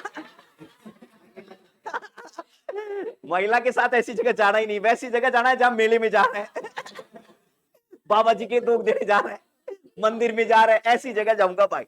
मैंने तो जीवन का अनुभव ले लिया मेरे भाई, और जीवन में पहली बार ही महिला के साथ गया था ईमानदारी से, अब कभी नहीं, अब तो जीवन में जाऊंगा ही नहीं मेरे भाई, कभी नहीं जाऊंगा। दुनिया के हर आदमी के साथ जा सकता हूँ, बट महिला के साथ नहीं जा सकता। मुझे ये कहते ना भूत के साथ चले जाओ, तो मैं उसके साथ चला जाऊंगा, मर जाऊं भलाई मैं, लेकिन मैं महिला के साथ नहीं जाऊंगा भाई। वो बड़ा बता देगा, क्या है, नाम तो लिया ही नहीं हमने किसी का, हमने महिला का नाम लिया। हमने कब नाम लिया, मैं भी बेटा। तुझे पता प्रधानमंत्री बोलता है मन की बात तो सोच समझ के बोलता है। जब मैं यू करते हुए और यू हो जाता हूं, इसका मतलब मुझे पता है, क्योंकि मेरे को पता अभिषेक जैसा आदमी भविष्य में मजा लेने के लिए मजा लेने के लिए और अपने दूसरे फोन से रिकॉर्डिंग करके और लिख दे इंस्टा पर, राम सर ने दिया विवादित बयान, किया छक्के का एक्शन। मुझे पता है ना मेरे बच्चे, भाई जिन बच्चों को मैं पढ़ा रहा हूं, जिन बच्चों के साथ मैं रहता हूं, तो उन बच्चों की हरकत भी तो जानता हूं। ठीक है, जो बच्चा मुझे ये कह सकता है, क्या नाम है, कि सर बदबू नहीं आ रहा मैडम के पास आके, ठीक,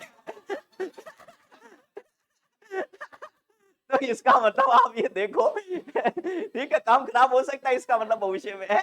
तो मेरे पास मैडम के पास आके ही बोलना है ये बातें, कि मतलब सर बदबू तो नहीं आ रहा। इसका मतलब तुम मेरे को कभी मरवा सकते हो, ये बात तो तय है। तुम तो राम सर को बस 1 बजे तक प्यार करते हो, बस बाद में राम सर नहीं है। बाद में तो राम सर चिल्ला चिल्ला के कुछ भी बोले, बोल दिया पता, पिया तो पी है। साला अभी तक पीछा नहीं छोड़ रहा मेरा इमाम भगवान की समझ, ये बात कल भी देखो, ईमान पीछा नहीं छोड़ रहा अभी मूर को। पर मैंने पिया ही नहीं, बनाओ तो वीडियो, मैं तो पिया ही नहीं। और मैं तो ऐसे लोगों को जानता ही नहीं जो पीते हैं, भाई मैंने तो हाथ ही नहीं, जब से पैदा हुआ तब से आज तक हाथ में नहीं लिया ऐसी चीजों के। और मैं तो ऐसे लोगों के पास बैठता ही नहीं हूं जो पीते हैं, ऐसा मैं नहीं बैठता भाई। ठीक है, तो नीचे लिखना बेटा इंडामेथासिन। बहुत बढ़िया, वही है मैकेनिज्म बेटा जो मैंने पढ़ाया है ना। आगे बढ़ो, देखो आगे बढ़ो, इंडामेथासिन के संदर्भ में लिखना बेटा ड्रग ऑफ चॉइस से पीडीए की बेटा, पैटर्न डक्ट आर्टरियोसिस की, और उसके पीछे की वजह बेटा कॉन्ट्रैक्शन है ना। तो याद रखना ड्रग ऑफ चॉइस है बेटा किसकी, पीडीए की। ये इंपॉर्टेंट क्वेश्चन है। यस बेटा, पीडीए पैटर्न डक्ट आर्टरियोसिस, यस तुम पीडीएम पढ़ोगे पूरा। ठीक है, तो उसकी ड्रग ऑफ चॉइस से कौन है बेटा, इंडामेथासिन, ड्यू टू वैजोकंस्ट्रक्शन। ठीक है, क्योंकि वैजोकंस्ट्रक्शन करेगी, देखो पीजी को बंद कर रही है ना बेटा। ठीक है, तो ड्यू टू वैजोकंस्ट्रक्शन। बहुत बढ़िया, चलो बेटा, यस ओके है, कोई दिक्कत नहीं है। यस, तो नीचे लिखना इसका प्लाज्मा हाफ टाइम। अब एक्सरेशन बार बार नहीं लिखाऊंगा मैं, किडनी में वही मेटाबॉलिज्म, लीवर में कुछ अलग होगा हटकर तो मैं लिखा दूंगा, कुछ अलग होगा हटकर तो उसको मैं उसके बारे में लिखवा दूंगा। नीचे लिखना बेटा plasma half time. Plasma half time होता है बेटा 2 से 5 घंटे, 2 से 5 आवर। इसका किसका, इंडामेथासिन का कई बार क्वेश्चन आ चुका है। ये तो पीडी के अतिरिक्त की प्लाज्मा हाफ टाइम कितना होता है, तब बेटा आंसर क्या देना है, 2 से 5 घंटे। ठीक है, ये इंडामेथासिन का प्लाज्मा हाफ टाइम, कभी नहीं बोलना। आ गया बेटा, नीचे लिखो adverse effect, side effect, adverse effect, जो भी आप लिखना चाहो। हाँ जी, normally side effect, normally side effect में लिखना बेटा गैस्ट्रिक इरिटेशन की वजह से नोजिया एंड वोमिटिंग। और लगभग अच्छा बच्चा क्या करेगा, एनएससीआईडी का स्पेशल जो साइड इफेक्ट है वो जीआई इरिटेशन की वजह से है। ठीक है, ड्यू टू इंक्रीज एचसीएल, और स्पेशल नॉन सेलेक्टिव का तो ठीक है, इसकी वजह से नोजिया और वोमिटिंग तो आना ही है, चाहे आप लिखो और चाहे आप मत लिखो। क्लियर है बेटा। ठीक है, तो नीचे लिखना बेटा, बहुत बढ़िया जबरदस्त बात लिखना, ल्यूकोपीनिया भी आ सकता है। वाह, बताता हूं ल्यूकोपीनिया क्यों आएगा, गजब। और नीचे लिखना बेटा इंडोमेथासिन के बारे में लिख लिया ना, उसके साइड इफेक्ट ही चल रहे हैं। ठीक है, नीचे लिखना ल्यूकोपीनिया लिख दे बेटा, increase risk of bleeding, risk हो सकते हैं, बताऊं क्यों, थ्रोम्बोहेक्सिन की वजह से रिस्क हो सकते हैं। मे बी रिस्क लिखना है हो, ऐसा नहीं कि हो ही सकते हैं, हो सकते हैं वो तो एस्पिरिन का था, ये रिस्क हो सकता है ब्लीडिंग का। देखो बाकी चीज तो आपको समझ आती है, देखना इधर देखना बेटा, बहुत बढ़िया, इधर देखो बेटा, इंडामेथासिन भी एनएससीआईडी का क्लासिफिकेशन है। देखो इधर देखो ध्यान से, अब देखो समझने पर ध्यान लगाओ। और मैंने क्या कहा, एक्शन क्या होगा, मैं आपको बार बार कह चुका हूं, वही आपका जो मैंने बताया, Cokes non selective non selective Cokes inhibitor है, वो पूरा आप माध्यम लगा लेना।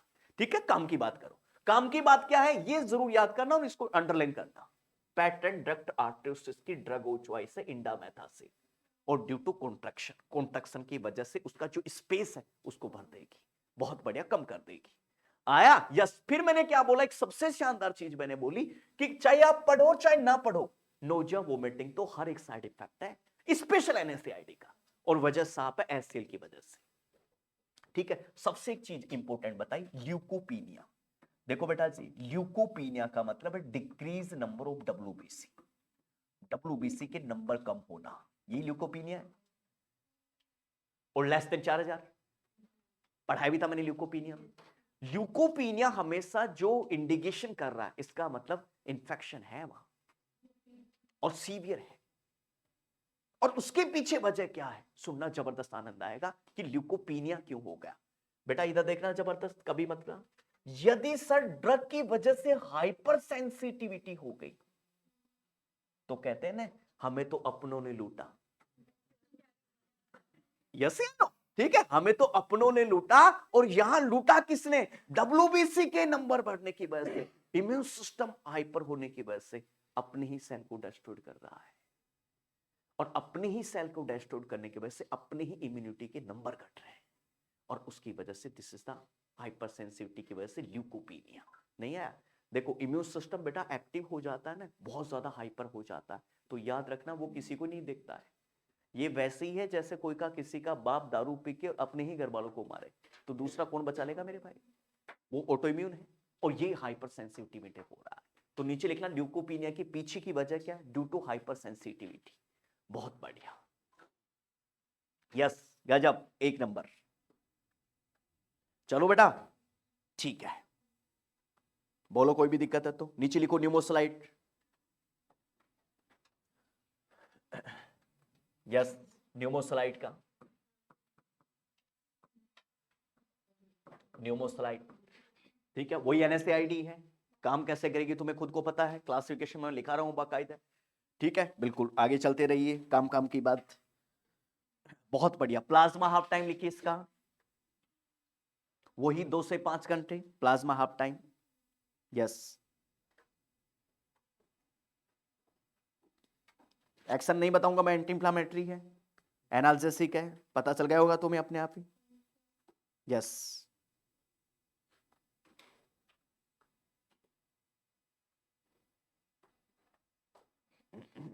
नीचे लिखना बेटा साइड इफेक्ट। साइड इफेक्ट तो मत लिखना, वही है नोजिया वोमिटिंग, मत लिखना, एडवर्स इफेक्ट लिखना, वो बहुत इंपॉर्टेंट है। यस, एडवर्स इफेक्ट में लिखना बेटा। चलो बेटा, यस, एडवर्स इफेक्ट में लिखना डिजीनेस,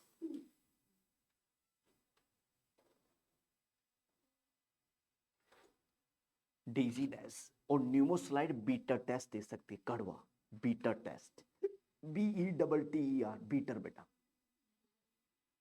है ना? ठीक है, और देन डिजीनेस, और देन नीचे लिखना बेटा रेसिस। हाँ जी, स्किन पर रेसिस कुछ टाइप के हो सकते हैं, ये एडवर्स इफेक्ट में है। आया? ये न्यूमोसाइड में आ सकता है नॉर्मल, और नॉर्मल न्यूमोसाइड का उपयोग मैंने आपको पहले बता दिया एंटीबायोटिक्स में, ठीक है, एनाल्जेसिक में, इनके अंदर नॉर्मल उपयोग करते हैं, स्पेशल कोई है नहीं एक्शन। ठीक है, नीचे लिखो अब सबसे अच्छी बात आओ, एसाइक्लोपेनिक। एसाइक्लोपेनिक में भी देख लीजिए, लिखने वाली चीज है तो लिख दीजिए, नीचे देखना क्या कहना चाह रहा है, वही साइड इफेक्ट आ रहा है जो मैंने ऊपर लिखा है।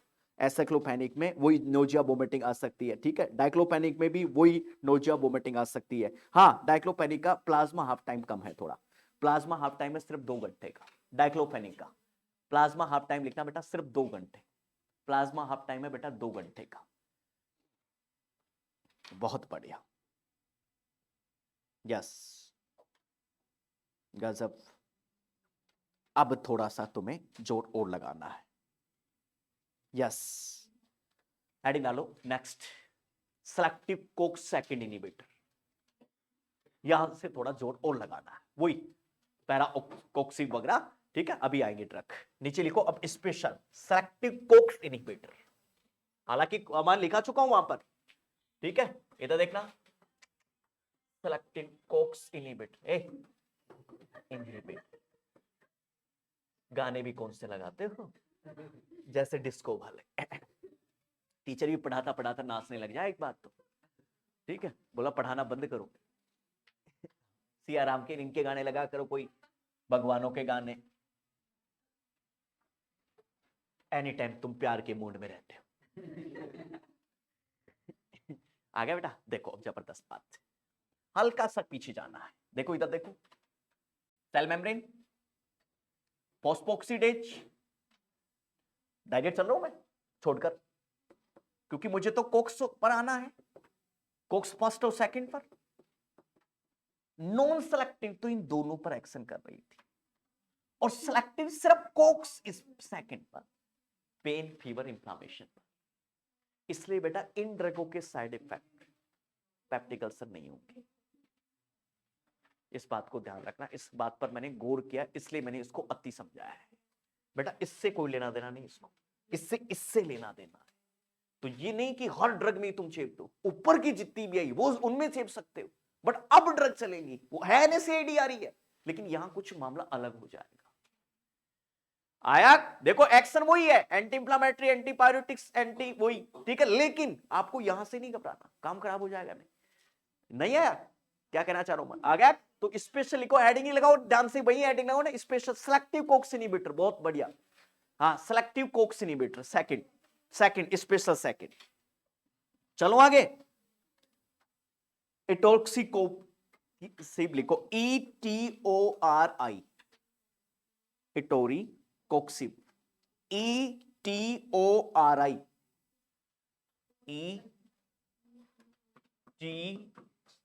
ETORI, सी इटोरिक, और यहां पर लिखना इटोरिक कोक्सिब, CO लिख दिया, XIB।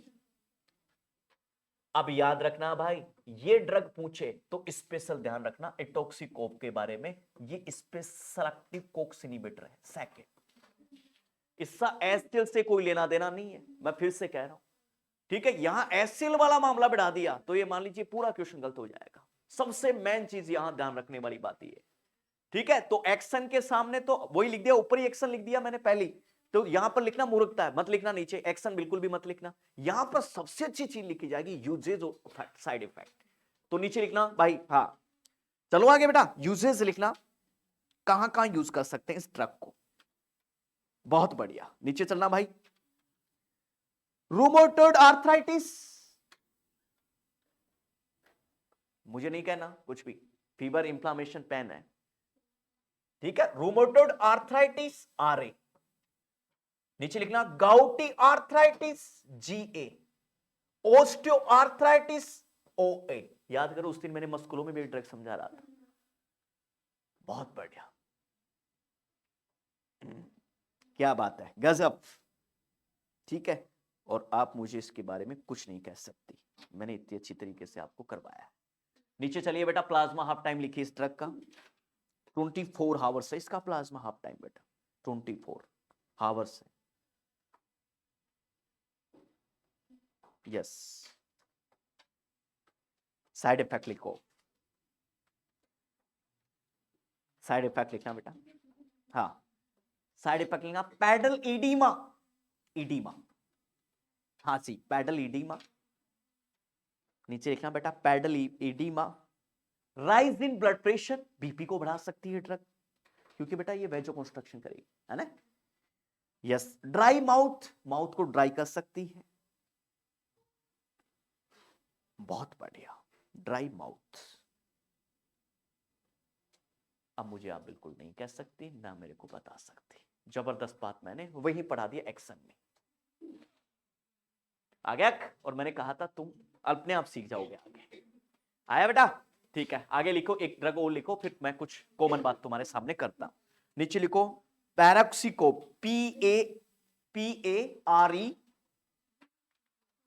पैरिकोक्सिब, वही है, हाँ PARE, पैरिकोक्सिब, वही ड्रग है, उसी कैटेगरी की, मतलब ड्रग का नाम है। अब मैं भी याद करो तो ऐसे याद कर देना, जो कोक्सिब है वो कोक्स इनहिबिटर है, मतलब लास्ट का वर्ड का जरूर संतुलन रखना है, ठीक है। कोक्सिब सिर्फ कोक्स एक्टिव कोक्स इनहिबिटर है, ठीक है। ऐसे मतलब कुछ अंदाजा लगा के देखो, चीजें मैं मानता हूं कई बार याद नहीं हो पाती, लेकिन कुछ अंदाजा लगाया जा सकता है। और तुम्हें तो ऐसा कौन सा थ्योरी लिखना है, ऑप्शन तो आएगा ही वहां, ठीक है। तो कुछ अंदाजा मतलब लग जाएगा तो अच्छी बात हो जाएगी कहने, और बाकी देखो तुम तुम्हारे हिसाब से याद करना जो तुम्हें याद अच्छा लगे।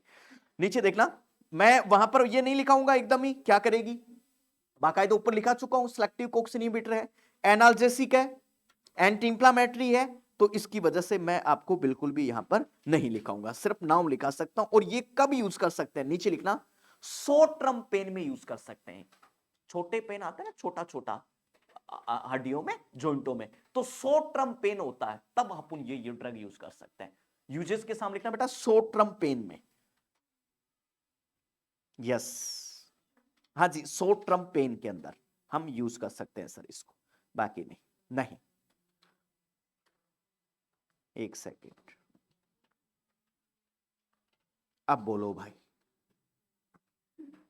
हाँ भाई, ये लिखो तुम्हारा NSAID पूरा है। नहीं नॉर्मल, वो तो पैरासीटामोल, वो तो मैंने कहा ना उधर देखो वहां जाके नॉर्मली, वाकई पैरासीटामोल में एक चीज लिखी थी, ये हिपेटोटॉक्सिटी करती है, हाँ हिपेटोटॉक्सिटी कर सकती है। बाकी देखो अभी एंटीडोट नहीं आ रहे इनके, एंटीडोट का चैप्टर ही लगाएगा, पॉइजनिंग के साथ एंटीडोट आएगा। अभी तुम ये मत सोचना एंटीडोट नहीं लिखा है, एंटीडोट का बेटा पूरा चैप्टर ही अलग है। क्या बेटा, हाँ पैरासीटामोल का एन एसिटाइल आएगा ना, तो पहले पूरा समझाएंगे ना उसकी पॉइजनिंग टॉक्सिसिटी को, फिर आएगा वो पॉइजनिंग में आएगा बेटा। हाँ वो अलग चैप्टर है, एंटीडोट का बेटा अलग चैप्टर, एंटीडोट का क्वेश्चन मत निकालना यहां से, और ये संबंध भी मत लगाना सर एंटीडोट नहीं लिखा है एस्प्रिन का, इसका नहीं, वो चैप्टर अलग है, पूरा चैप्टर अलग आएगा, और एंटीडोट तब समझ आएगा जब पॉइजनिंग समझ आएगी।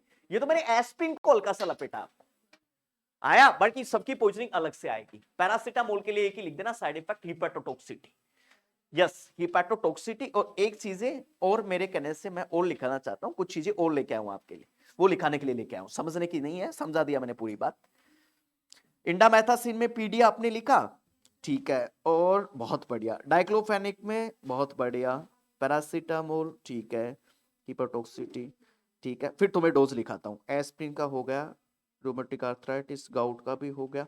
अच्छा मेरे कहने से एक एक चीजें और चेंज करो कंपटीशन के लायक, समझने की हो गई बेटा बात, पूरा थ्योरेटिकल मैटर क्लियर करा दिया मैंने, कुछ चीजें और लेके आओ जो कंपटीशन के लिहाज से इंपॉर्टेंट। सबसे पहले आप निकालना इंडामेथासिन को, यस उसमें चेंजेस करो, तुम्हारे लिए लेके आऊं कुछ चीज। ड्रग ऑफ चॉइस पीडे तो मैंने लिखा है, और याद रखना ये मोस्ट जो इसका साइड इफेक्ट है मोस्ट कॉमन इन सब से भी, वो है सेडेशन। मतलब जो आ रहा है वो तो है ही, वो तो नॉर्मली बात है जो आ रहा है, मोस्ट कॉमन क्या है, मोस्ट कॉमन इसका साइड इफेक्ट आता है बेटा सेडेशन, याद रखना, लिख देना बेटा most common side effect sedation. कम कर बेटा इसको, आ गया। डाइक्लोफेनिक लिखी थी आपने, diclo aceclo, yes very good. Diclo के सामने लिखना बेटा safe for old age, old age में ये सैप ड्रग है, मतलब ओल्ड एज के दौरान यदि इंफ्लामेशन है, कहीं और दिक्कत है, तो ये ओल्ड एज में डाइक्लो देनी चाहिए। सबसे ज्यादा ओल्ड एज में कौन सी ड्रग दे सकते हैं NSAID, तो डाइक्लो दो, बहुत बढ़िया, ठीक है बेटा क्लियर। एस्प्रिन के लिए सुनना क्या क्या मैंने पढ़ाया एस्प्रिन के बारे में, एंटीप्लेटलेट्स है कैसे है बता दिया था, एंटी वो मेटाबॉलिक एसिडोसिस के बारे में लिखा है पूरा, ऑटोटॉक्सिटी की वजह से टाइनाइटिस कर रही है, ये पढ़ाया। सुनो बेटा एक बार, देखो बहुत काम किया, कोई चीज छूट ना जाए, ओके। और अब एक जरा सा नीचे जाके लास्ट पैरासीटामोल के बारे में लिखना, हल्का सा काम की, पैरासीटामोल के बारे में, इसका दूसरा नाम है एसिटोमिनोफेन, यस पैरासीटामोल बेटा PCM, और PCM के बारे में लिखना एसिटो अमीनोफेन, है ना, बहुत बढ़िया। और इसका साइड इफेक्ट देखो, मैं ये तो नहीं बताऊंगा आपको एक्शन, वहां पर देखो मैंने पुअर NSAID में लिखा है, इसको उठा के देख लीजिए वहां पर, तो मैं एक्शन नहीं बताऊंगा बेटा, ठीक है, मैंने जबरदस्त पढ़ा दिया आपको। अब सुनिए ध्यान से, ये जो पैरासीटामोल है और इसका साइड इफेक्ट है, वो आ सकती है बेटा हिपैटोटॉक्सिटी, मोस्ट कॉमन ज्यादा, हिपैटोटॉक्सिटी, टॉक्सिसिटी, बहुत बढ़िया बेटा जी, बहुत बढ़िया, अंडरलाइन करना, हिपैटोटॉक्सिसिटी, क्या बात है, बिल्कुल। और ये हो गया भाई, इसलिए लीवर यदि खराब कंडीशन में है तो ये ड्रग नहीं देनी चाहिए, ये ड्रग नहीं दे, क्योंकि लीवर की पहले हिपैटोक्सिटी, ये ड्रग क्या करेगी, हिपैटोक्सिटी करेगी, इसलिए लीवर बेटा पहले से खराब है तो ये ड्रग ना दे, कभी ना दे। आया, ठीक है। अब डोज लिखा दो सबकी, ठीक है, तो सबसे पहले पैमाना बनाई ऐसा लास्ट पेज पर, यस, मतलब यहां पर ड्रग का नाम लिखना और यहां पर डोज लिखना,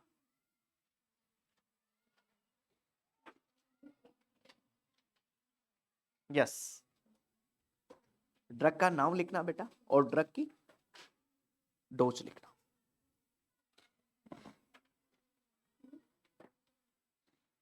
चलो बेटा, यस, पहले पेरिकोक्सिब के बारे में लिखते चलना। पेरिकोक्सिब के बारे में अभी तो लिखा है मैंने, पेरिकोक्सिब,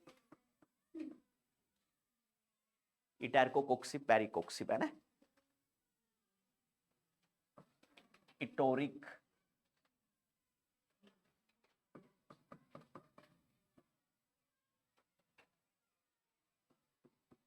कोक्सिब, इटोरिक कोक्सिब, ठीक है। तो पहले डोज लिखना, पहले लिखना पैरी वाली। पेरिकोक्सिब की डोज है बेटा रानी 40 mg,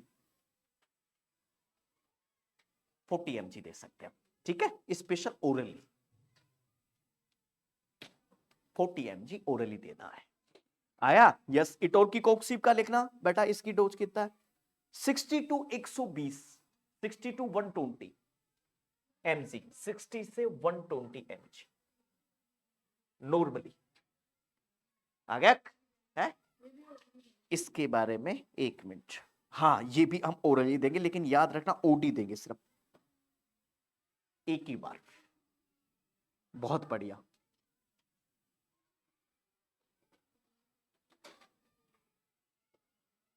चलो बेटा, बहुत बढ़िया। और एसाइक्लोफेनिक पढ़ाया होगा है। एसाइक्लोफेनिक में लिखना, लिखा था एसाइक्लोफेनिक, डाइक्लो लिखा था एसाइक्लो, दोनों एसाइक्लो लिखा है। एसाइक्लो की डोज लिख दीजिए खाली, कहीं लिख दीजिए ऐसा, हाँ यहाँ डोज लिख दीजिए एसाइक्लोफेनिक की, हाँ काम तो वही है। डोज लिख दिए बेटा 100 mg बीडी, एसाइक्लो की डोज होगी 100 mg बीडी बेटा, बीडी 2 बार देंगे ओरली है। उसको उसको बीडी देंगे, उसको बीडी देंगे, हाँ जी पैरी को, और वो तो ओडी था ही, ये बीडी है। ओके भाई, न्यूमोस्लाइड भी लिखा होगा, न्यूमोस्लाइड की डोज लिखना भाई 100 mg बीडी, न्यूमोस्लाइड की भी यही है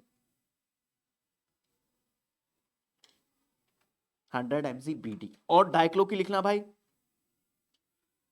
50 mg टीडीएस, डाइक्लो की 50 mg टीडीएस, बहुत बढ़िया, ये डाइक्लो की लिखना है 50 mg टीडीएस बेटा। चलो बेटा, ओके एक सेकेंड, न्यूमोस्लाइड की लिख दी थी, ओके एक मिनट। इंडामेथासिन की लिखी थी, इंडामेथासिन की लिखो जबरदस्त, बिल्कुल इंडामेथासिन की लिखना बेटा 25 mg देना है, 25 mg इंडामेथासिन देनी है। इसमें यार ओडीपीडी लिख नहीं रखा, तो एक बार ये देखना, डोज तो सही है, इसमें ओडीबीडी नहीं लिख रखा, तो डोज को तो एक बार मैं देख के लिखा दूंगा इसका, है ना। इंडामेथासिन का डोज तो लिख दिया आपने, डोज लिख देना, ओके। उसके साथ साथ एक जबरदस्त बात और लिखनी है, एक बच गई, आइबोप्रोफेन नहीं लिखा होगा, नहीं लिखा होगा ना आइबोप्रोफेन, एक सेकेंड एक सेकेंड एक सेकेंड, प्रोफेन की डोज, यस, आइबोप्रोफेन की डोज लिखना बेटा 400 mg, 400 mg देते हैं आइबोप्रोफिन, बिल्कुल 400 mg देते हैं आइबोप्रोफिन, और याद रखना ये बीडी देते हैं, और लास्ट में बच रहा है एस्प्रिन, यस एस्प्रिन का लिखना भाई 350 mg टैबलेट में, आता है ना इको एस्प्रिन के नाम से, जिसमें अलग अलग आती है 75, 150, 325 mg टैबलेट, अब वो डॉक्टर अपने हिसाब से लिखता है। और इंजेक्शन का भी बताऊंगे तुम्हें, इंजेक्शन भी लिखना है एक जबरदस्त, बिल्कुल ये तो लिख दिया, 350 mg टैबलेट देते हैं। बायो एस्प्रिन के नाम से आती होगी इंजेक्शन इसकी, हाँ है नहीं, इंजेक्शन बहुत रेयर मिलता है, और ये इंजेक्शन बताऊं कैसे, आईवी इंजेक्शन देते हैं एस्प्रिन का, ठीक है, बहुत रेयर मिलता है, और बताऊं कैसे, ये सुनना ध्यान से, 900 mg तो एसिटेट स्लाइसेट एसिड रहना प्लस ग्लिसरीन 100 mg, और उसको डिजोल्व करना है 5 ml वाटर में।